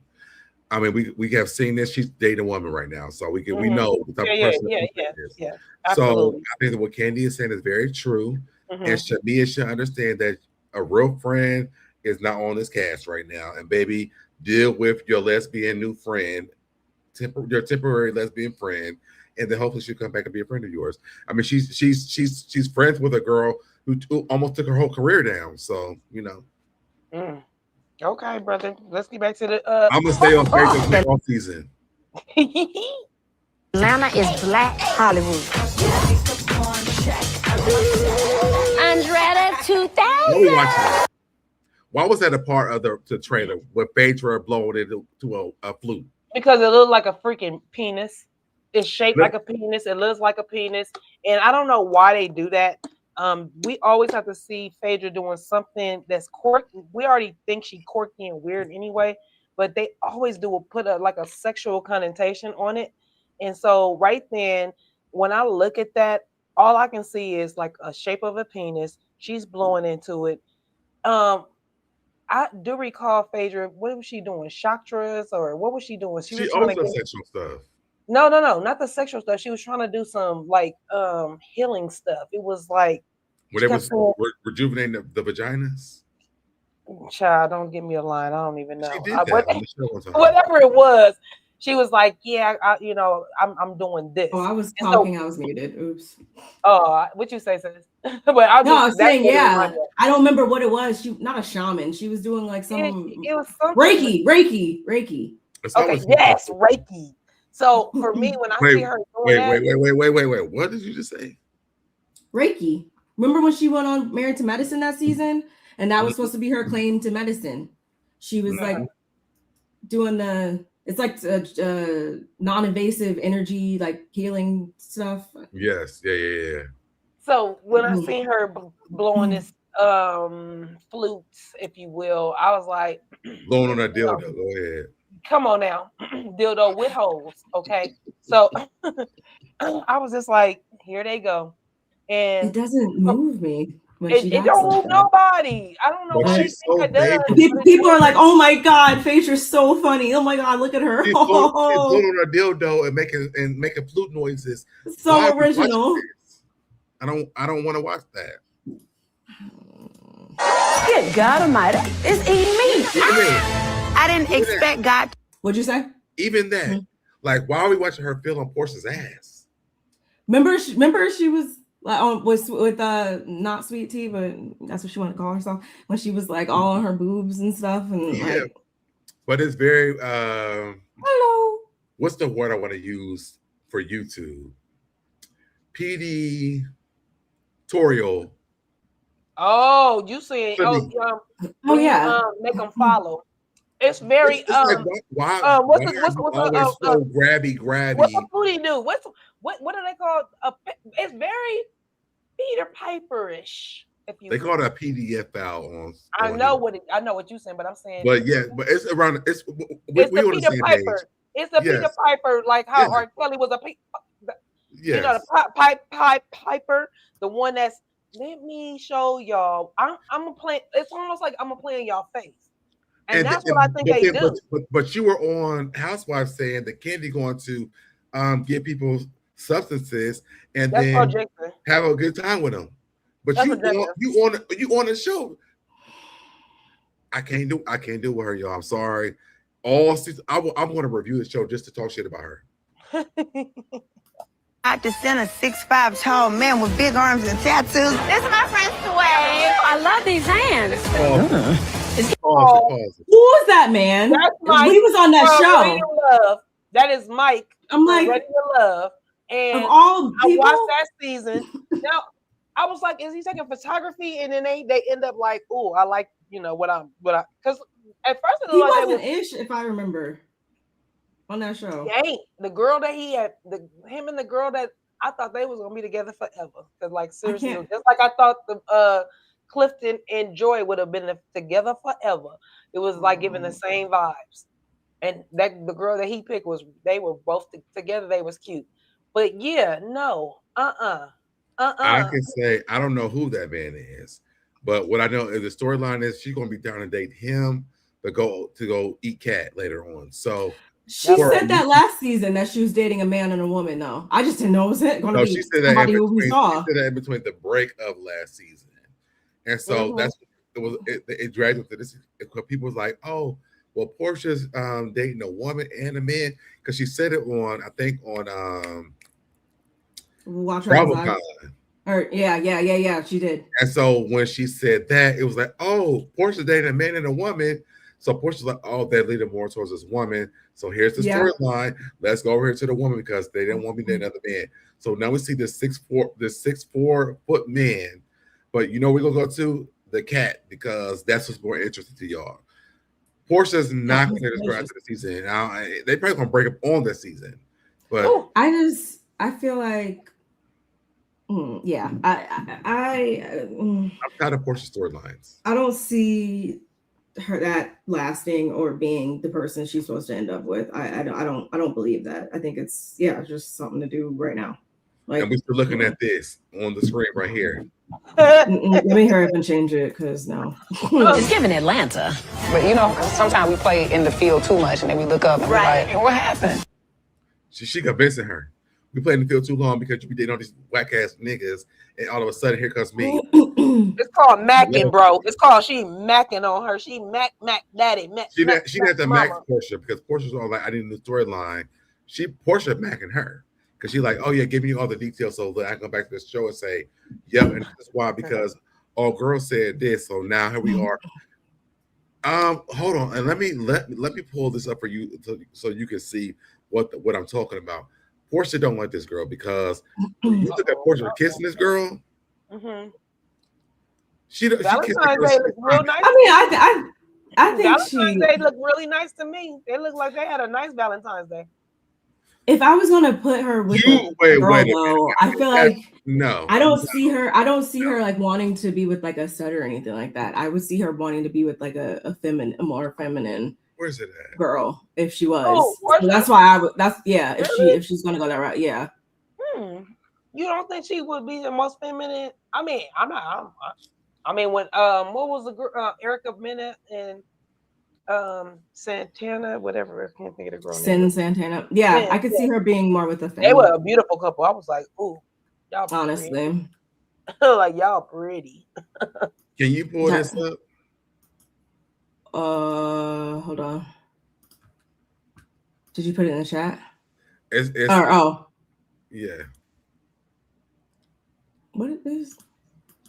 Add. Why isn't it letting me add it? Oh. Hold on, I'll just stop sharing that. That's why. Tell me that. Does she really want to kiss that girl for real? I don't think it has to do with her not like. I think she is attracted to women, but I don't think she would. I don't see this. Vaginas. She want to be in love with. That's what I'm saying. I don't see her like, yeah, with. No, I see her with someone who's more girly. Relationship with a woman or a lesbian, whatever, and not want to do like this is a like. Let's talk about me as a gay man. I ain't gonna get into this. I love foreplay. Ain't no way you're gonna be doing this with me when we got through the same parts, and I don't have no back door for you to go into. Ain't no way that this is gonna be like how you kissing me. Wait. I said a lot of things, so let me rewind. Yeah, I'm like, wait. I wait. Say that again. Talk slow. It went over my head. And I'm talking to you like we in the 5th grade. Yeah. Okay. So the thing is, with two men, like we have things that we could do, right? Yeah. There's the back door, there's the front door, you know. Yeah. There's the sides, right? But with two women, there's the part they have to put on. That's not here. But I'm not kissing no man like this. That's what I'm saying. Like I see her more, wanting to eat box than I do sucking on a strap. Like I don't see that happening. And that's what I'm saying. I think Portia wanted to get her, but JJ ate more than anything. Mm-hmm. She don't like that girl to have a full relationship with her. What do y'all think? No, that's what I think is I don't see if she's going to go that route. I see her with someone that is more feminine, more. No. If I was Portia and y'all saw me with, listen, if y'all saw me and I was Portia, this is not the type of kissing I would be doing with another man. Maybe y'all wouldn't even seen that man's face probably, because I would have been. It would have been like, okay, like you probably would have seen that man's lips. That's what I'm saying. She pulling back. You see her look at her body language.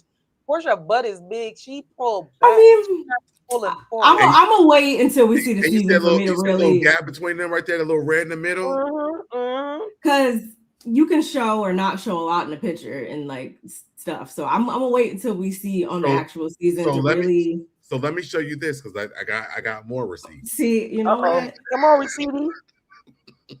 I'm not. Oh my god. The same way she kissing this girl, the same way that she kisses Simon. So hold on. Oh my god.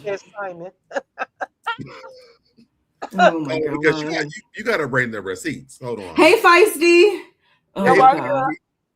The Feisty. I saw you earlier over on Scotty's too, Feisty. Hold on. Let me make sure I put the right one too. Oh, this one right here. This the same way she kissing that girl. She might not want to mess up her makeup. She don't love these people. I know sometimes, like, when I want to mess up my makeup. So Debbie's saying, we don't love them hoes. She don't love them hoes at all. She don't. I mean, no, I don't see that being. No. I don't know what the woman's after, but I don't see it. I definitely didn't see it in him, and I can't say I see it for sure. Simon and Sway got money too. I know she has her own. They don't marry her. Businesses and stuff like that, but how much money does she have? I heard that Sway is very wealthy. That's what I've heard. The Atlanta streets. Okay. And I know a lot of people in the Atlanta streets. Sway got money. What does she do? She has a salon suites. She does like salon suites, which is very profitable. I just didn't know how. We're gonna see, y'all. What I know is that Portia kissed that Sway the same way she be kissing Simon. Mm-hmm. But she didn't kiss the gay man like that though. That's all I'm saying. She didn't kiss the gay man like that. Okay, let's proceed. Please welcome Miss K. Michelle. I don't dislike K. Michelle. She's just never been like the person on the cast that I'm like, yes, that's my girl. So for this show, I love her for this show because Portia and Phaedra has done so much, but K. Michelle's about to come in this bitch and run this entire show. So I'm here. Oh yeah, very polarizing cast member, but I just she's never.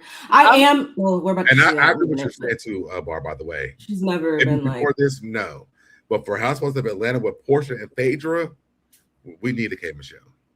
I'm here for it. I'm definitely here for it because I just like.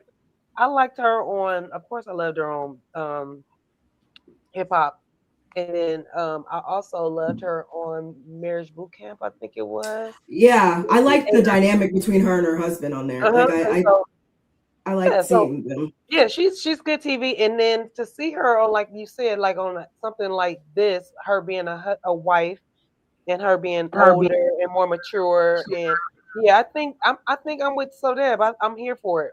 And the best part is she don't like Phaedra.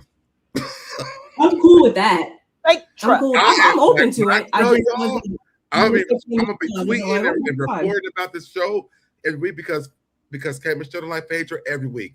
I'm here for it. Phaedra needs some competition for a person who can actually read because Phaedra's gotten so far with this one read about a pizza box for a man who needed a $10 for a pizza box in Kenya. And it never ever landed for me. But we got K. Michelle here. Oh, K. Michelle has lots of reads for Phaedra. And we already heard one. We're going to hear lots more. I'm here for it. Okay, let's do it. This is my husband, Dr. Sims. Nice to meet you. I'm on the biggest. Yeah, I liked them on Marriage Boot Camp. So that I'm okay with. They were good TV. Now, Dr. Sims, I wonder why they put her on Married to Medicine. I'd rather, if I had to choose, I'm cool with her being on here. But you have a point, though. You have a point. Yeah. It's country music label. And I don't think people understand that pressure being the only black. That, and I'm like, she's been, I feel like having the same conversation about the country music and stuff for like some years now. Like, but it hasn't happened. Country move it. Just do it. Like, but it hasn't happened. No, she's been working on it, but it hasn't happened yet. I think that, and this is my own bias. Now that Beyonce has done it, I think there's a link rated for her to actually be able to do it. And I feel like K. Michelle's going to come out and she's going to be extremely successful because Beyonce, for a lot of black artists that are country artists, was able to make a different way. And I think that K. Michelle's going to come in and storm that shit. So I'm excited about this part. I think she definitely does deserve to bask in that. She's been talking about it for a while. She is a great artist, in my opinion. And no, I want her to do it. When Beyonce, I mean, even when Beyonce came out with Cover Carter, I for some reason I thought about K. Michelle and her country music and stuff like that. So I'm ready to see it. Is what I'm saying, I guess. Well, I think because she's been saying it and it hasn't happened yet. Like there were some barriers that's been happening, and now that Beyonce's opened those doors, I think the doors are wide open. I think she'll be a lot more successful than she could have been if Beyonce didn't. Prior to You're right. Because look at the backlash Beyonce got even at her, caliber. So yeah. Mm-hmm. Yeah, she said she's the only black artist on her label, her country label. So that alone, nobody's gonna know what that feels like when she has to walk into this all, white building. So yeah, but we all know that K. Michelle is very, very, very, very, very talented and can sing her behind off and can yodel her face off. So absolutely. Yeah, let's be clear, country world, when she does give us an album, we going in. A lot of people that's not country artists, country listeners will become country. I hope that she works with a lot of those artists that Beyonce brought on, any people that we didn't even see from Beyonce's thing, from the country thing that Beyonce didn't even connect with. I think like connecting the two would make that album even more bigger. I think that a lot of people don't understand the history behind country music because it is it is our music. And so I think Beyonce doing it and then K Michelle falling behind that. Oh my God, like that's going to be some crazy shit. I will say my favorite song from K Michelle is not country music, but her song Kim K. She ate she ate that song up so much. I love that's my favorite song by her, by the way. But it's not a country song, but I just bring that into the fold of this conversation. We can keep going. Okay. You know, you have to. He always got to put a bias up. He always got to give us why he really loves somebody. Write that down. Take notes. Hey, woman. We got some sluts walking in the building. Okay. I'm here for it. I'm one of the most powerful entrepreneurs in America. Come on now. Which is very true. No, I've heard about it. From being just from a little what her truck from being just having her truck first. Come on, Miss Pinky. I think that's gonna be her thing that carries her through this season. Is like y'all are all here, y'all have y'all shit, but she's the most black successful woman with a restaurant. You really can't fuck with her for real, to be honest. I wonder if did we see in the chat? I wonder how it's gonna be with her and Kelly because since they're both in the same like industry. And I don't think that her and Kelly get along. I don't think so either, and that's just it's so. I hate when they're like in similar industries and. But I think that's something that I would say, just judging off the beginning, I think that's a way to get us to watch them, which they probably didn't even really need that. But I think the end will change towards the end of the show. Yeah, hopefully. Because if Kelly, I'm sorry. No, go ahead. I think with Kelly, because we saw Drew go to Kelly's business and it shut down. Yeah. You know, for me, that's really sad to me. Like that wasn't even a really good read. Like if she lost her business, that's pretty sad to me. I hope that they Pinky and her get together and like give advice to her to make her business successful. To be honest, so yeah, that's what I would like to see with them. Because let's be clear, let's be clear, it's the economy. Because we're not seeing it just with Atlanta, we also seeing it with the Bell Collective as well. When you look at the Bell Collective, Carrie, when you come to Carrie, she's about to have to coach. She just opened her one. I'm just saying, people are going through some things because the economy is not. We all are. The economy is just not doing well. It's just not doing well. So I will agree with you with the Bell Collective. I'm going back over here. You know what? Shut up. I'm sorry. I can't take the Bell Collective serious. I'm sorry. I just can't. No. She's telling the truth though. Like the restaurant business is already just hard AF as it is. Then throw in the Bell Collective though. Then throw in a man that's all I'm saying is all I'm saying is last season we saw somebody at Bell Collective. Let me ask that first. What was about the Bell Collective? Wait, what? I'm talking about a newcomer that came on last season. Her name is Carrie. And so she came on last season. She already had a restaurant called Brick and Spoon. And then she opened up a new one. And now we're in this next season, which is her sophomore season. And she's already talking about how to close. Well, right? Right. And all I'm saying is we just saw Carrie. And we just saw what's the little baby name with the big boobies? Kelly. But you're on a show where so we just saw Kelly. All I'm saying is we just saw Kelly open something last season, and now we're going into this new season, and they're already closing. That's like those are months. That's not like you know why I can't take Bell Collective seriously. All they do is shit on each other's businesses. Like they don't do nothing on that show. What's that? I don't know. Is Latrice or Leticia? I don't even know the two. I know the names. But the one who sells the Goddess Links, they shit on each other's businesses, so it will never grow because they have a platform to help each other grow. They were like, "Oh, it ain't shit. Shut it down. Oh, she doing brunches. Shut it down." Like, I can never take Bell Collective seriously until they actually take themselves seriously. let's be clear. Latrice's Goddess Links have not closed down. She actually opened up a restaurant. I know that's true. But I'm saying, okay, I'm just saying her business is that's fine. all they do.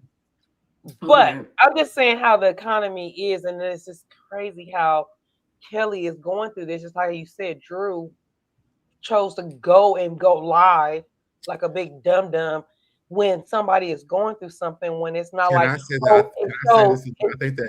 that Drew did that on purpose. That's what I'm saying, but it doesn't show Kelly. But no, what I'm for saying a good reason though. For a good reason though. But even what I'm saying is it fell flat because it's the economy. It's not Kelly's doing.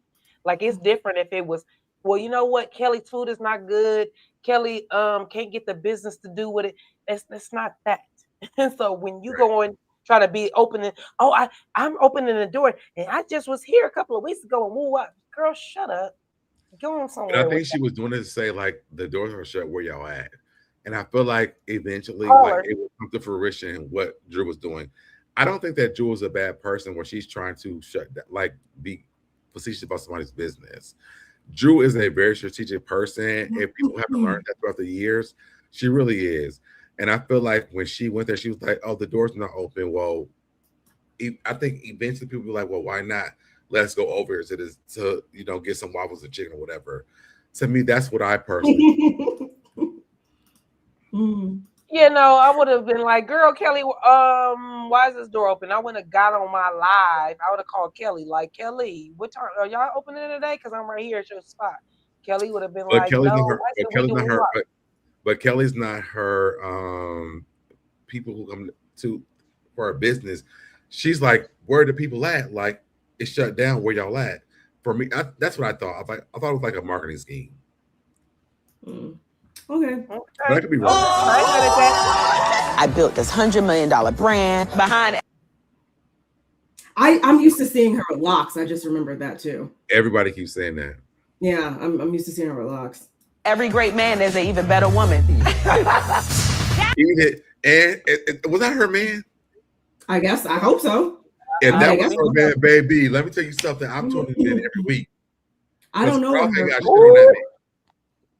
You said who? Got shit on that man. I never feel that man every week. What you doing? Take us down to Slutty Vegan every week. When that man come down there, I want to see him every week. I don't know what people saw in Ralph because he was never the number one husband on here for me. Ralph was fine. He's got a weird shaped head, and he's not that cute in the face. I mean, I never really thought about the head thing. I just, in general, I wouldn't. No, he got a smirk on his face. He's not my. He got a smirk on his face that like it's a permanent smirk. You know how people have a resting bitch face? Well, he has a permanent smirk on his face. So even when he's smiling, it looks fake.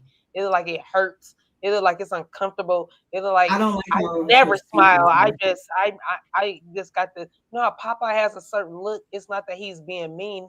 Popeye has this squint about him. Ralph has the same squint without the pipe. He just has a look about his. I don't think he's unattractive. I just am not personally attracted to him. Fine. He's not fine. No. I think Ralph has like that the aura of like, what is that I'm trying to say? It's like, I could like give you that little whatever, and like I think Ralph can flirt with, like, he's a great flirting. I can see that. I just wouldn't move. It wouldn't like move me. It wouldn't talk me into the bed. Like it just, he not. Okay. But I'm just saying, this man, if he gonna be on there all the time, I will sign up every single season. That man is fun.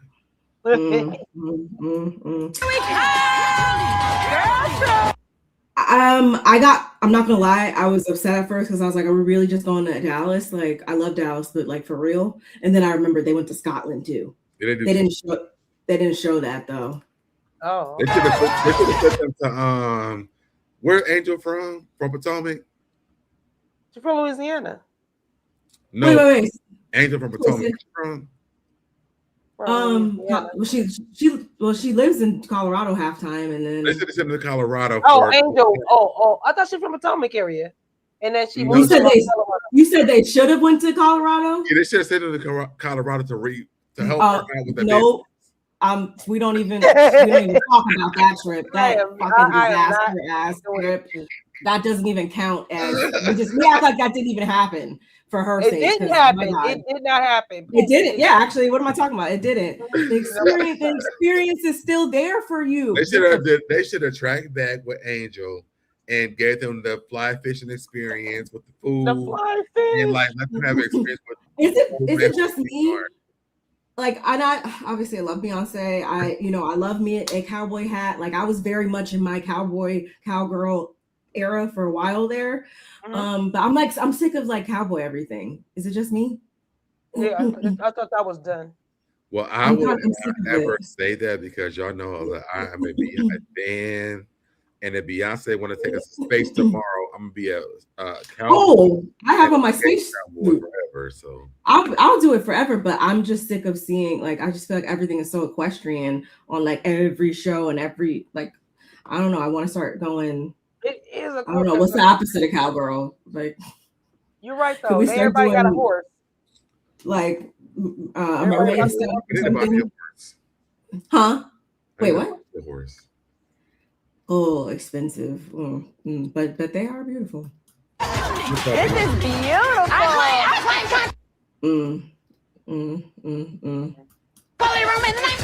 Hopefully I can find me a cowboy. Oh Lord. I don't want to see that. In Texas.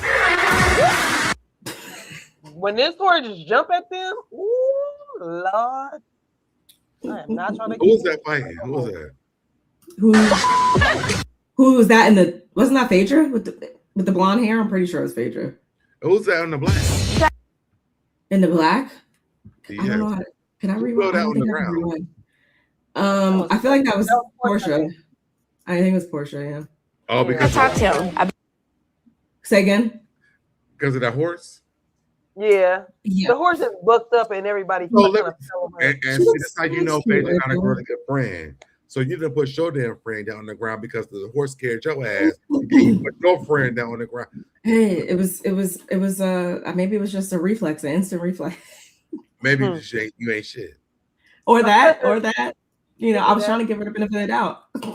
About that career, I want to own my own things. That I want to see. I want to know what is this about. What she said, Gerald? Is that concerning to you though? No, because I mean I saw the writings on the wall last season. I was able to just read right into how their marriage is and stuff like that from last season. But I don't know what this means in terms of I don't know if I'm mistaken, but I feel like they showed like a picture that they were well underway with the surrogacy journey. So I wonder how that falls in place with her also making these types of realizations per se. I'm like, I wonder if, but I'm not surprised that she's feeling like this at this point. I feel like she's on the road of divorce. Oh, the starter pack? Yeah. I mean, was this her second season full time? Yeah. My own stuff. Yeah. I'm like, okay. Housewives starter pack. You already know what to do. And she looks so pretty right here. It's a pretty picture. She really does. She really does. I mean, this cast, like, this is one of the best looking casts in my opinion. That is not denied. But I think it's so crazy because she's fun in real life. Like, even when me and Busy met her, like, she was so fun in real life. I hope that this show doesn't bring like trauma to her relationship for real. So do you feel like they were? Did you feel like they were stable? Like, do you feel like it was a really fun time, like nothing? Wait, her husband was there too when you met her? Yeah. Oh, okay. Because there was Brian from Kandi and the Gang and her that hosted Friday Night Vibe. And Brian. I hate Brian. Yeah, they because that's when they invited us. Basically, and me did all those. She literally she lit up the entire outside space. I believe it. She hosted it, and I'm like, people are watching the show, but this is how Shamia really is. It's like she's just fun and like all these things. So like for us to watch them kind of go through, I want my own stuff. I'm kind of concerned. Oh yeah. Yeah, that is concerning. No, definitely this isn't just a concerning. throwaway conversation. This is yeah.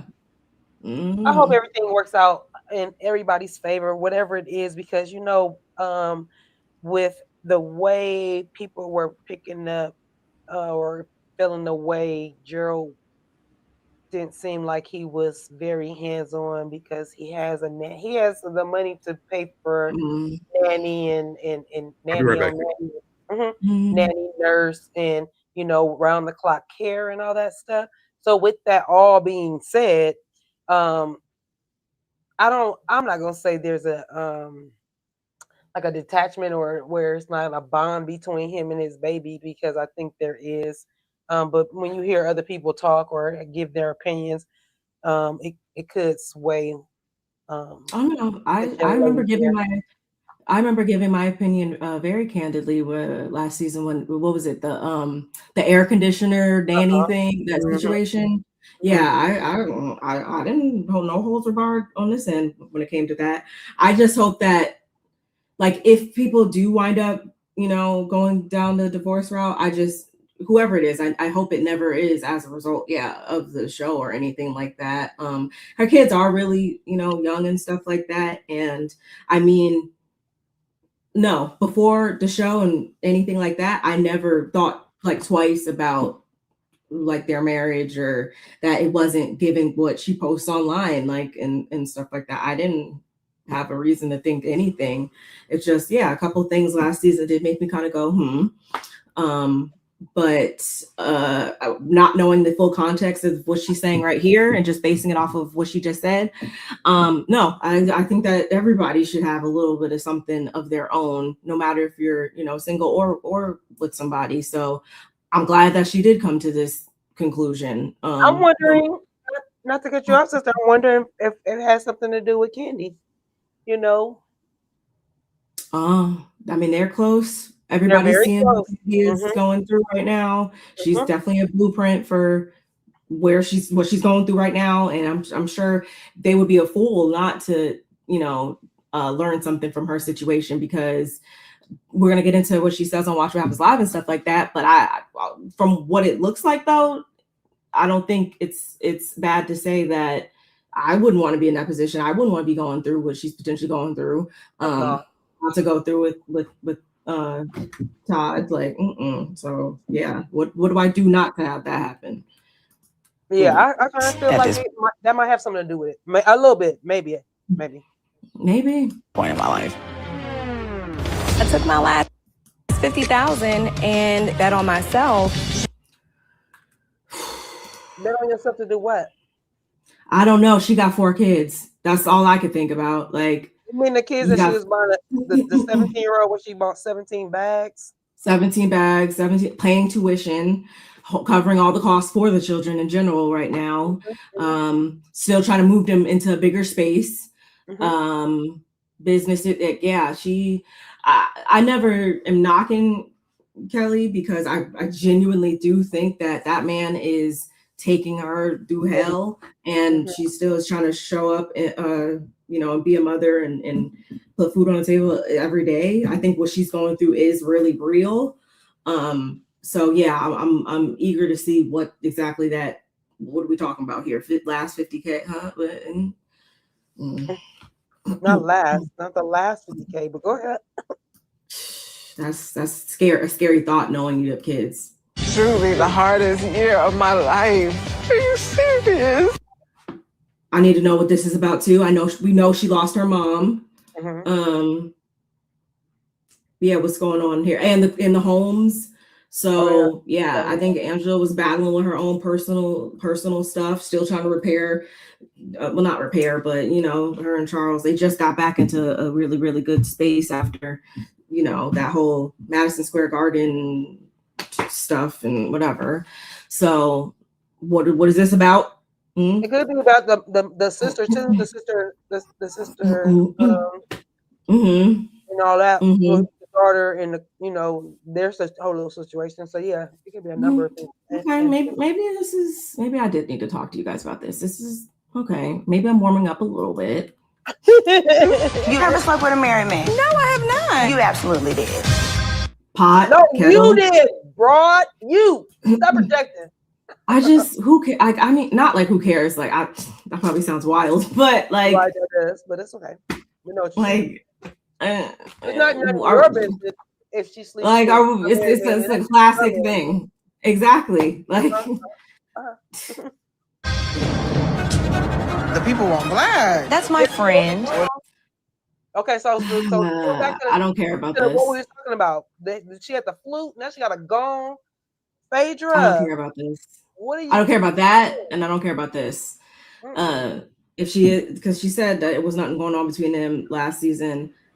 I don't know. Like, I just don't care. Like, if somebody, I don't care about who these people are dating or not dating. Just show me good TV. Like, let her do what she want to do. Ralph is no longer in the basement, so she could fucking be out here doing whatever the fuck she wants. All I care. I thought Ralph still was in the basement. No, their stuff is finalized. He had to get out. They had to sell the house. Yeah, their house is nice. I feel bad because that is a nice house. Yeah. Now you got to uproot the children. So wait, Ralph is not in the house no more? They both got to go. No, he wasn't. And like in general, they have to sell it. So. Oh, they moved. They both had to move out the house. Yeah. Yeah, but I don't know if he had already moved out though, or I thought he had already moved out even before. They had to both move out of the house. Because like a marital asset, maybe it just was. I don't know. The judge just decided. No, you guys just need to. Yeah, y'all just need to. So which is probably better than him trying to go after her. I want to know if they're going to talk about, because remember last season, right? Didn't he like think that he should get some of the money that was in this LLC or this?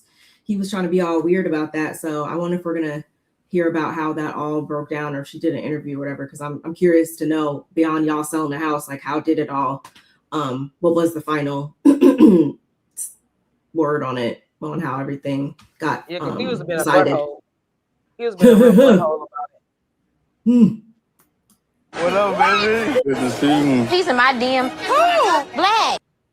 I know that Black has, I mean, he has a successful business. So, I mean, if she do want to date him, I mean, he got stuff going for himself.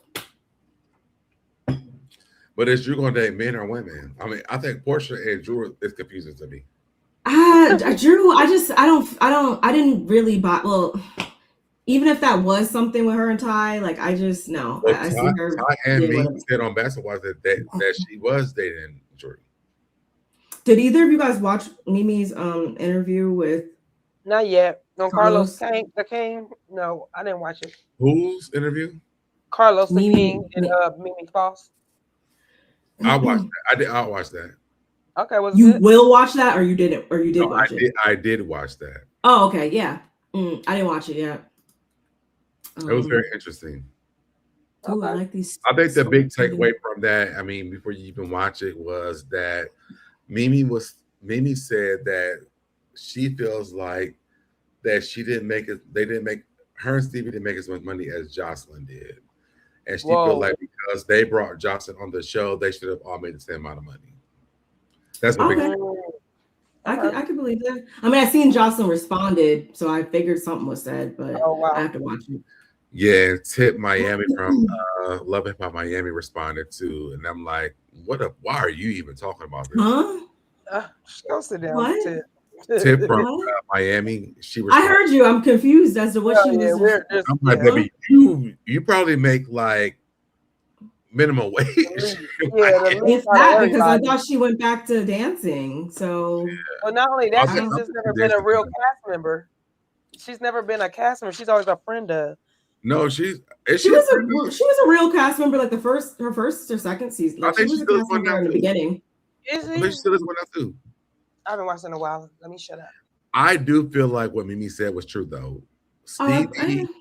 Stevie and Mimi should have made the same amount of money that Jocelyn made, because without them, there would be no Jocelyn. For sure. I agree. No! Then why would she be allowed? Let me tell y'all something. If Portia drinks out of a cup that ain't got nothing else to drink in another motherfucking time. Because Portia been drinking out of a cup with nothing else to drink in it since Nene was on the show. No, why is that cup not full yet? Because she don't want her cup to run a over. What? You can't even hear it.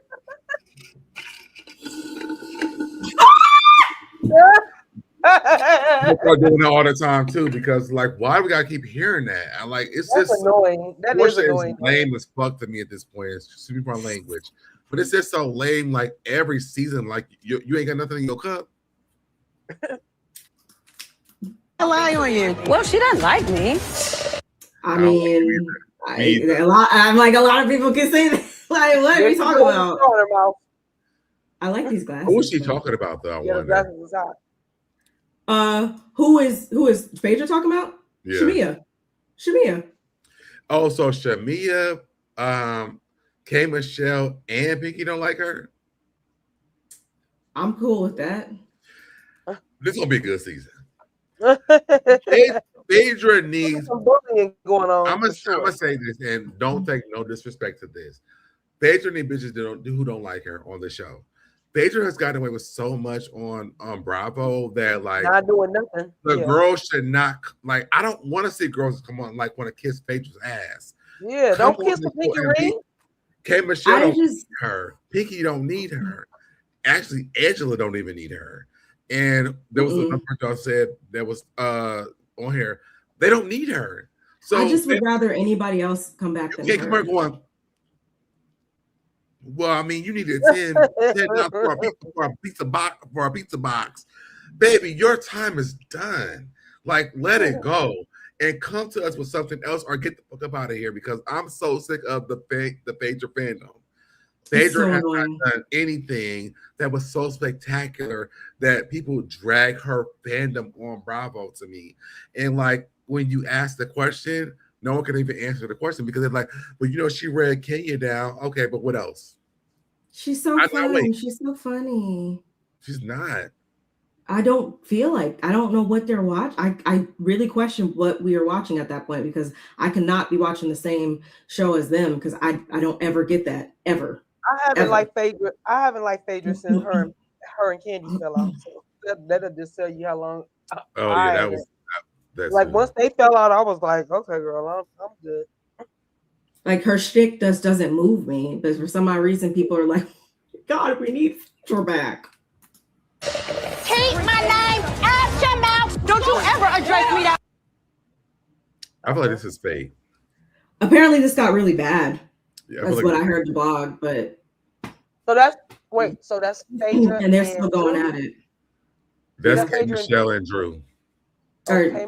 Michelle and Drew. Oh, okay, okay, yeah. That's Phaedra holding her. Mm-hmm. I couldn't see a real issue with K. Michelle and Drew. Like, I mean, these are two different caliber of people, and I mean, K. Michelle went on and said that she barely been on the show. Drew said, "I've been here for 5 years." This is fake to me. I'm sick of seeing Drew beef like to like a high degree with people. Obviously, we know that happens on these shows, but like, but you know, she's the cash cow for everybody that comes on. Like, it's so annoying. Yeah. I want it's like because she has the makings. She has the makings of she's like Drew should be that girl, honestly, but like it's just never. It just doesn't. It just doesn't. She has all the ingredients, but it just doesn't. Yeah, and then it turns into stupid beefs every season. But you know what they don't understand is this.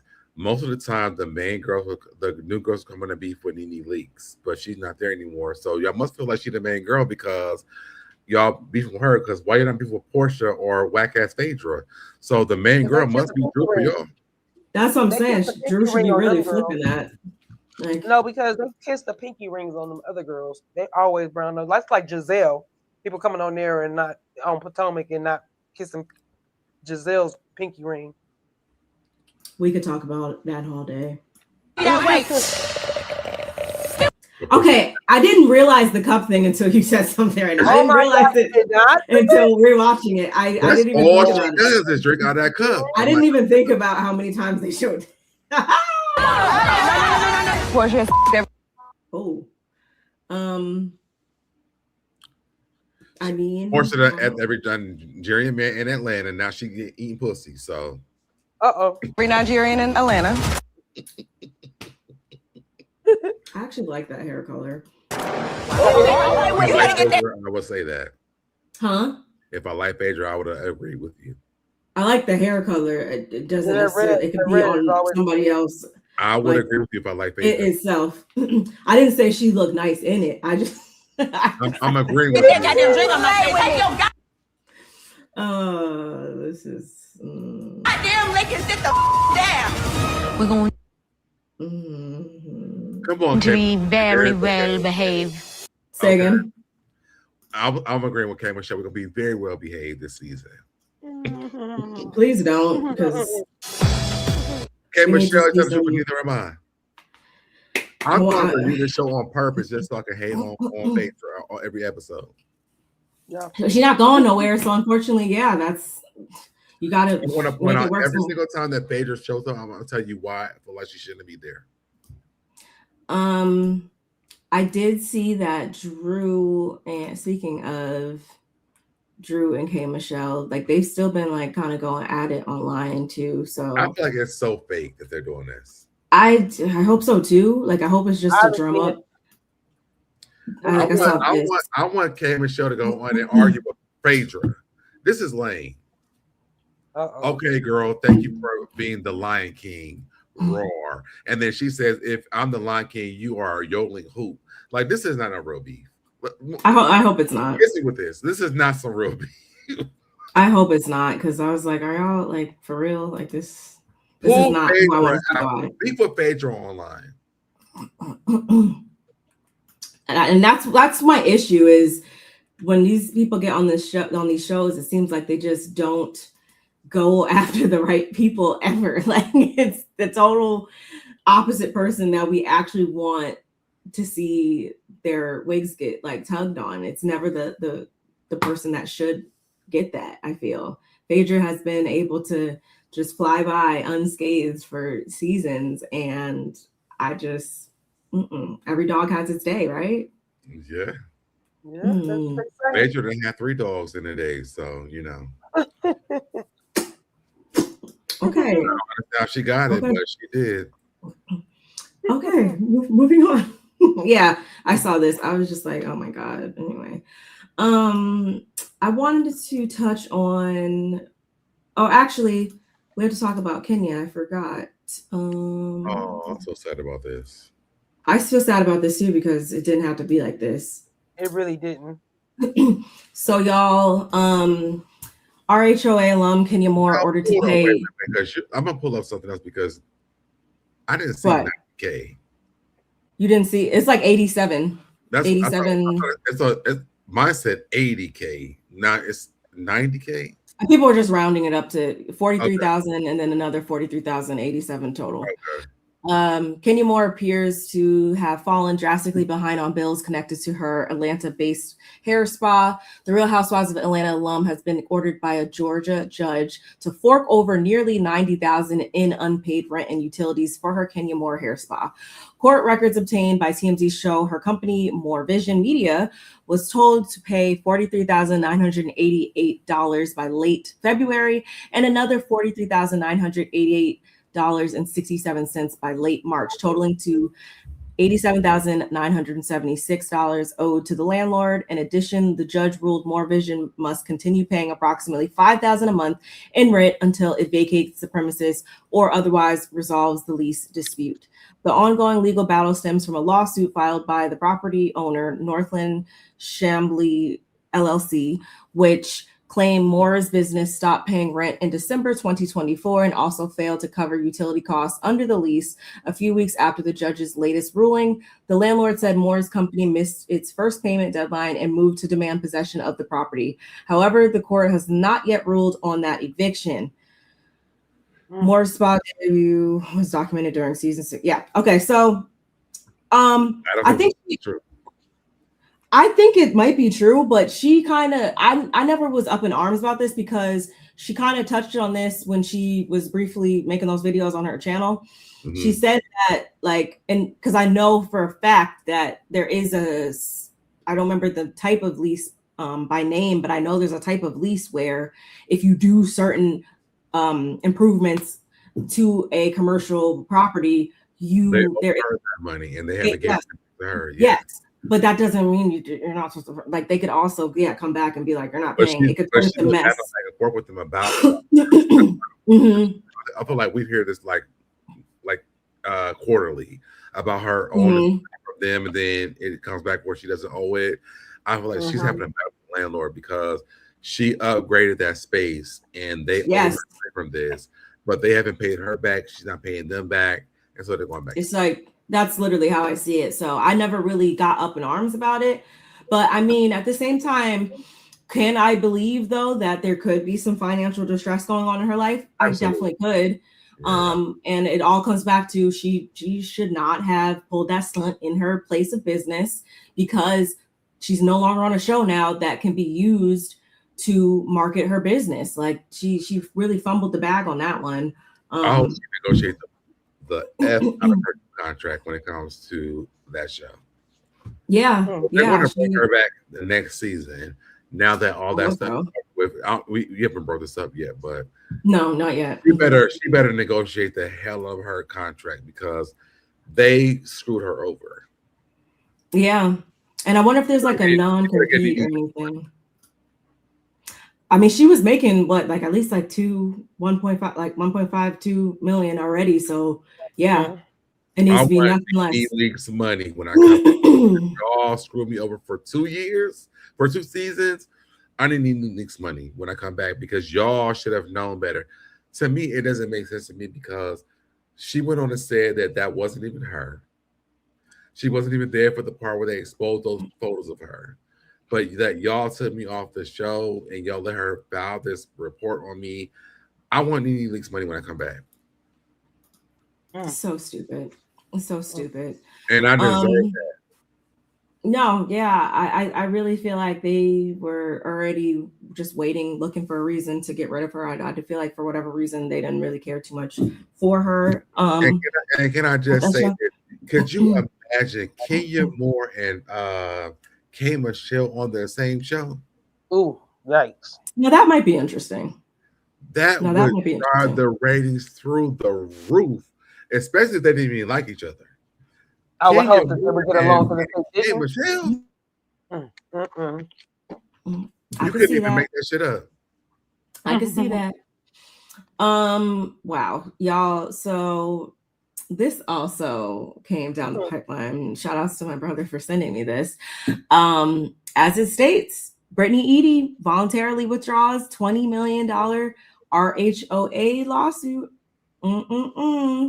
A new federal lawsuit was filed and largely went unnoticed. Most of the reporting you're seeing refers to the earlier state filing, which was later dismissed. The active case is now in federal court and filed 11/20/25 with a 61-page complaint and 10 counts. Details in the next post. Officially discontinued. Britt Eadie officially discontinued her $20 million lawsuit against RHOA back in November 2025. If you recall, the former reality star sued Bravo for defamation, false light, intentional infliction of emotional distress, sexual harassment, hostile work environment violations of the New York State. What does that say? New York State and City of Human Rights laws. But let's look at the deeds trial. This was filed as a summons with notice, is essentially a placeholder. This wasn't a full complaint. The defendants never answered. No judge was assigned, and it was withdrawn before anything officially moved forward. What a fumble. Britt really could have been in charge of the girls. Say again? They never entertained it. Which I wasn't surprised about. Go to the next part of this.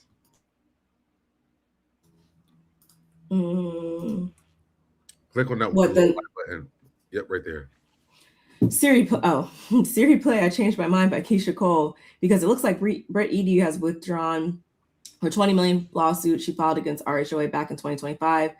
If you recall, she initiated the action in June by filing a summons with notice, which is in New York, is essentially a placeholder. It starts the case and it outlines the claims, but it is not a full complaint with detailed allegations.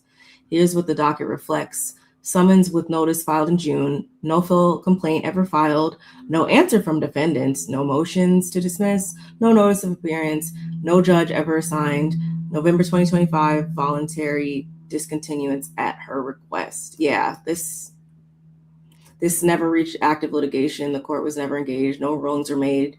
Could there have been a settlement? Sure. But the docket does not list any activity outside of the initial filing and the discontinuance request. Next case. Yeah. Yeah. There you go. That's laughable. So all this, and yeah, bring back our girl. We need Kenya back. Clearly. Yeah, we definitely need Kenya back. We definitely knew that this broad was gonna drop the case, because she didn't have a case. No case, no face. No case. And girl, I wish she would have never came up on our screens, because then Kenya wouldn't be losing her business, and none of this really would have happened. But you came on for whatever reason with your cloggy nose, talking real stupid. Because I'm going to pop you and your family because y'all want to talk shit about me, but I got you in the parking lot. That's all I'm so saying. Annoying. She could have not been on our screen, y'all. You know the crazy part is I shouldn't even know her.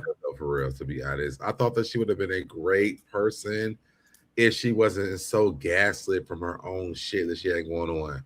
She could have been really cool on the show. Yeah.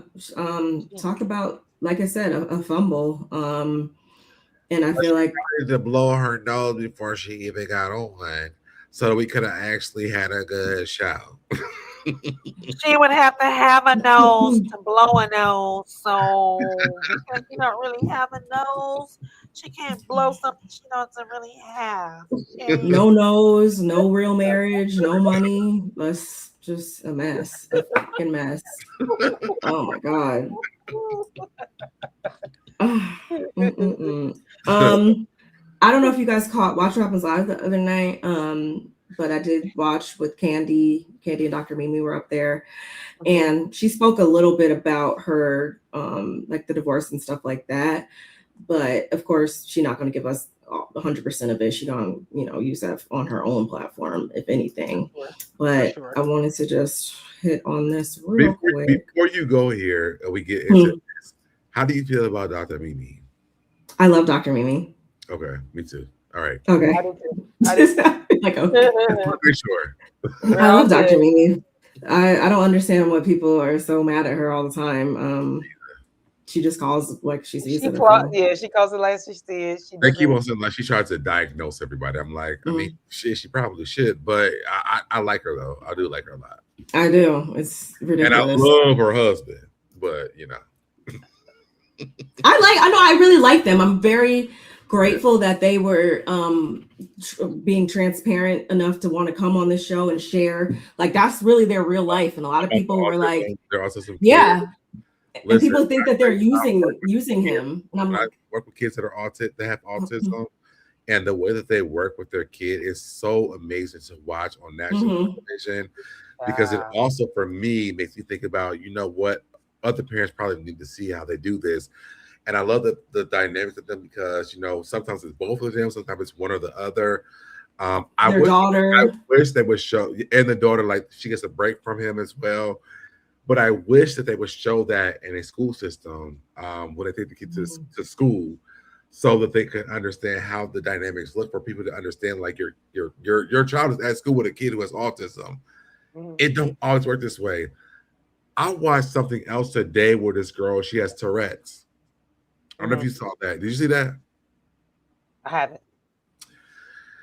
Yo, I know we say stuff about, well, I don't say y'all because I say it, but people, you got Tourette's. But when I watched that, it was like so crazy, because when she was like, boom, boom, yeah, like all this stuff, I'm like, Tourette's is something that's very serious. Yeah. I don't think I've ever seen like a real person who had Tourette's. So I seen this video today.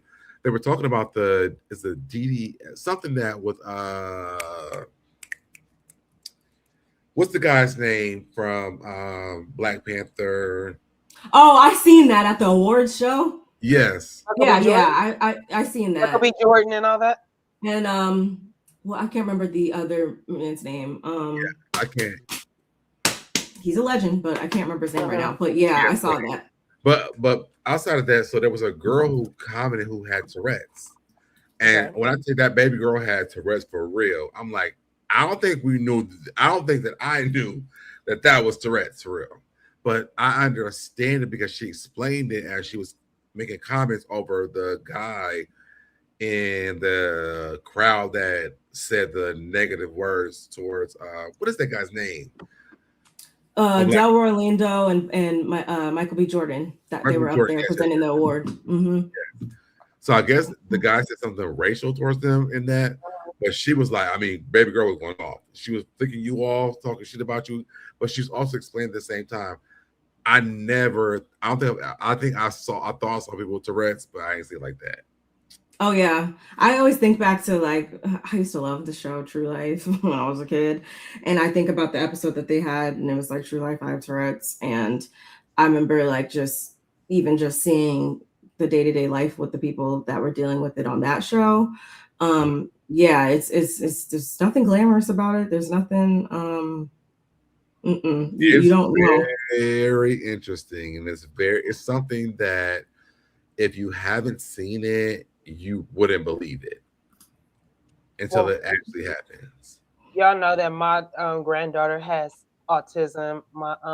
She'll be 8 in July, and she lives out there with Deb. She's in Georgia, and I get her every summer. I keep her for the full summer to give her mom a break from just like Dr. Mimi and Steve need, just to give her a little bit of break because it is very, very challenging. And I love to see Mimi and Steve and the way they broke down some things on the show as well. So when you guys are talking about that, like that's really dear to my heart as well as is being dear to Deb's heart because he's a teacher and he sees special needs kids as well. So like literally, yeah, to watch them. I can't wait to see them on the next season or if they come on and let their storyline develop a little bit more. I would love to see that because like you guys said, Dr. Mimi gets a bad rep because she holds Toya to the fire. And Toya needs her feet held to the fire. Too bad everybody else just let her kind of skate by and because they like you, Dr. Eugene, but hey, Toya, you be doing a lot, bro. That's just like. Can I say this really quick? I think one of the magical things about me at the school that I worked at is that my kid who had autism, you didn't really get a lot of that for real because everybody thought he was so cool. Because I thought he was cool. So like I would make them believe that if they talked about him, like, just talk shit about back to them. You know what I'm saying? So anxiety didn't really go up a lot. And I thought that was one of the most magical things about me working at that school was like, his name is, I'm gonna just say his name is Austin. But Austin was so cool. He always had the new J's on. Austin's to drag from his feet. And one thing I remember was like they were like, let me show you how Austin run down the hallway. I said, well, let me show you how you run down the hallway. You know what I'm saying? Like for me, like my pettiness is not below the kids' level. I'm going you have to get on their level. Yeah. And luckily, like my coach was the same way because we both Virgos.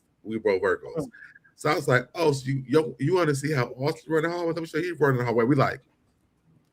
And they were like, I don't run the hallway. I was like, yes, you do. And I recorded them once. I was like, this is how you run the hallway. But you want to talk about Austin? Like, baby, you can't do this. There was a girl that was in my classroom. They talked about her all the time. I was like, baby, they your fans. That's what I said. Kids can be. I said, look, watch them. They all staring at you. Those are your fans, girl. You have a fan club.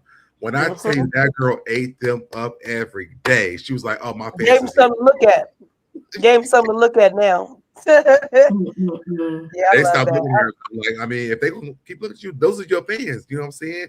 And she was like, Mr. Lay, I'm so glad. She was like, she would cry and go home. I'm like, babe, this is your fans, girl. Like, you good. And when she would come in, I'm like, my favorite girl, Jory in the room. She would come in the room. She'd be like, oh, yeah. And I got all my fans in the room. Like, my kids know, like, I'm the shadiest of them all. So, like, you can't come in my classroom and not know you're going to shade another person in this room because I got something for everybody in this room. I feel like more people should have that outlook on life and not thinking that they don't also have something that can be pointed out for sure. Hey, Hot Pink. That's with 2 Virgos. The shade is real in here. Hey, Hot Pink. People are mad because she defended heavily and talk about Toya. Agreed. I love Mimi. I love Mimi and her husband because they are new and they actually get something to talk about. Very true. Simone defends Toya all the time, but when Mimi defends heavily, it is an issue. That's Right. Like, come on, Hot Pink. that happens a lot. Very Points true. were definitely made. So let's go ahead and see. How long had you and Todd been considering a separation before you can?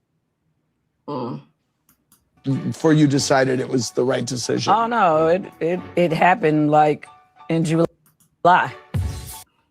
Is anybody surprised by that? I wasn't, because I had started seeing on social media. Actually, Cutiee, didn't I say that to you? Like when it broke, I was like, remember when Kandi and Soulja Boy said it all slick stuff to Kandi, and then we turned around and she had him down doing an interview or whatever. And I remember T.I. came to make sure everything was going smooth and according. And I was like, I mean, I'm not surprised that he came, but I also would have assumed Todd would be there. Todd wasn't there.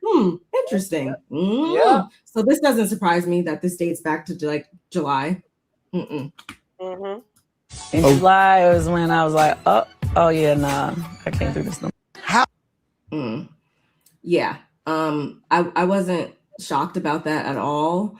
And did she say it right here? How long had you and Todd been considering was there a specific moment or thing that happened? A specific situation that happened.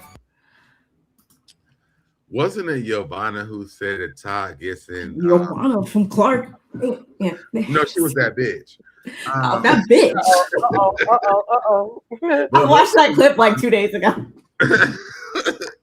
But wasn't it her that Todd was getting to different places or something like that? Wait. Say it one more time. Wasn't it Marlo that brought up the Marvin?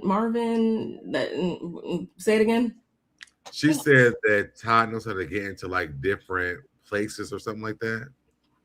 Oh, I don't remember. It was Giovanna, remember. right? That said that Todd knows how to place himself in position to come up or something like that. Wasn't that Giovanna? Oh, I don't remember. But now I want to go back and watch because I don't remember who said that. I believe it was Giovanna. Well, I mean, who was at that thing that Nene did when Kenya and Phaedra's Apollo's men the fight, huh? The lingerie, in the hotel. It was Kenya and was it Brandon? That was her friend. There was a couple there that was there who said, no, I forget. That wasn't Giovanna. That was wasn't he a singer or I think he was a singer and he was with his wife. That seems about right. And that's I don't know if that was him, but I remember there's another couple on that season.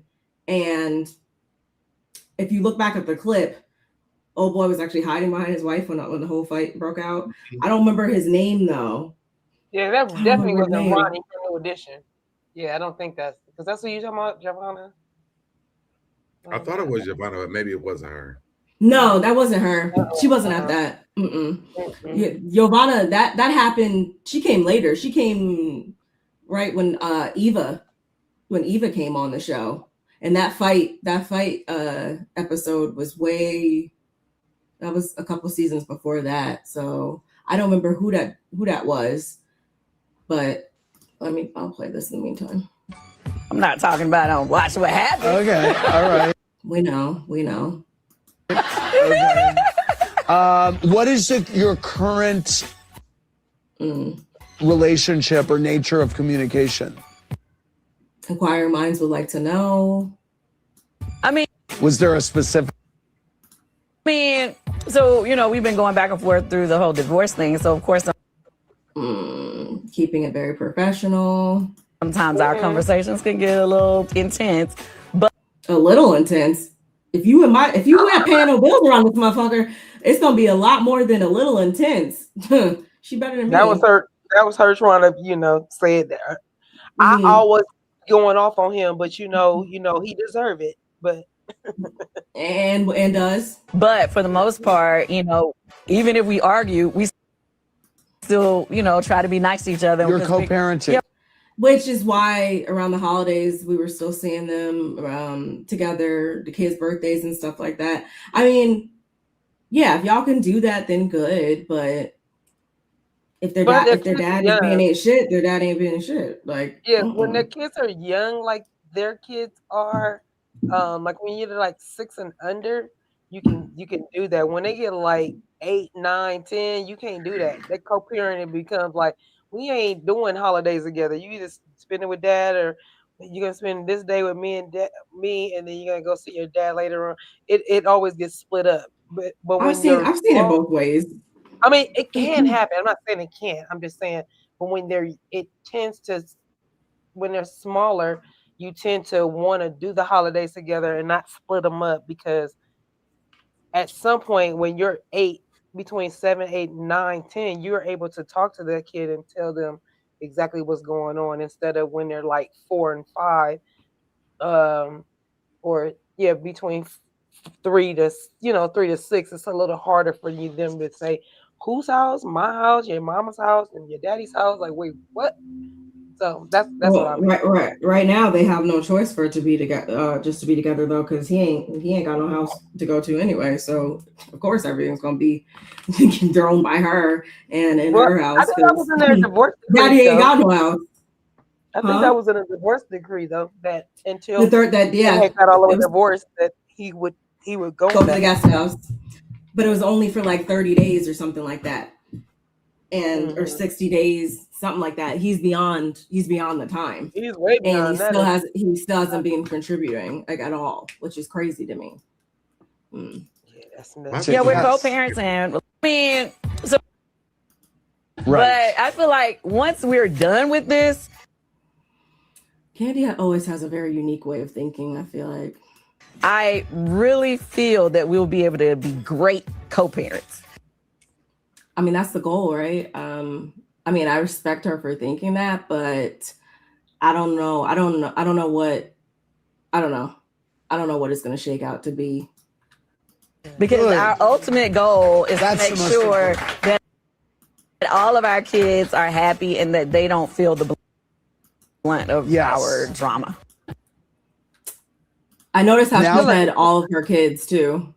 So I do like that she's still, counting, Kayla in that, or they're still looking at the kids as like all their kids, because that always hurts my heart whenever I see people break up and there's kids involved and stuff like that, and they cut the kids off too. Or I never understand that, because my stepmom and my dad haven't been together since like 2013. She's still my stepmom. Like I can't imagine. Natalie Williams, I remember that name. Say it again. Natalie Williams, the wife of singer Christopher Williams. Yeah, but I don't think that was, they were there, and then there was another couple there too. I think it was the dude that knew Nene from like back in the day, or didn't they go on a trip down to Athens together or something? In context of the Real Housewives of Atlanta, the sentiment that Todd Tucker knows how to get into places or is an opportunist was most notably championed by Natalie Williams, the wife of singer Christopher Williams. Yeah, they were on that season. Mm-hmm. Was that that pajama thing? Yeah, they were there. Mm-hmm. They were there. Mm-hmm. It was one to bother me. No. I know when you can't let it go, you gotta figure it out. Yeah.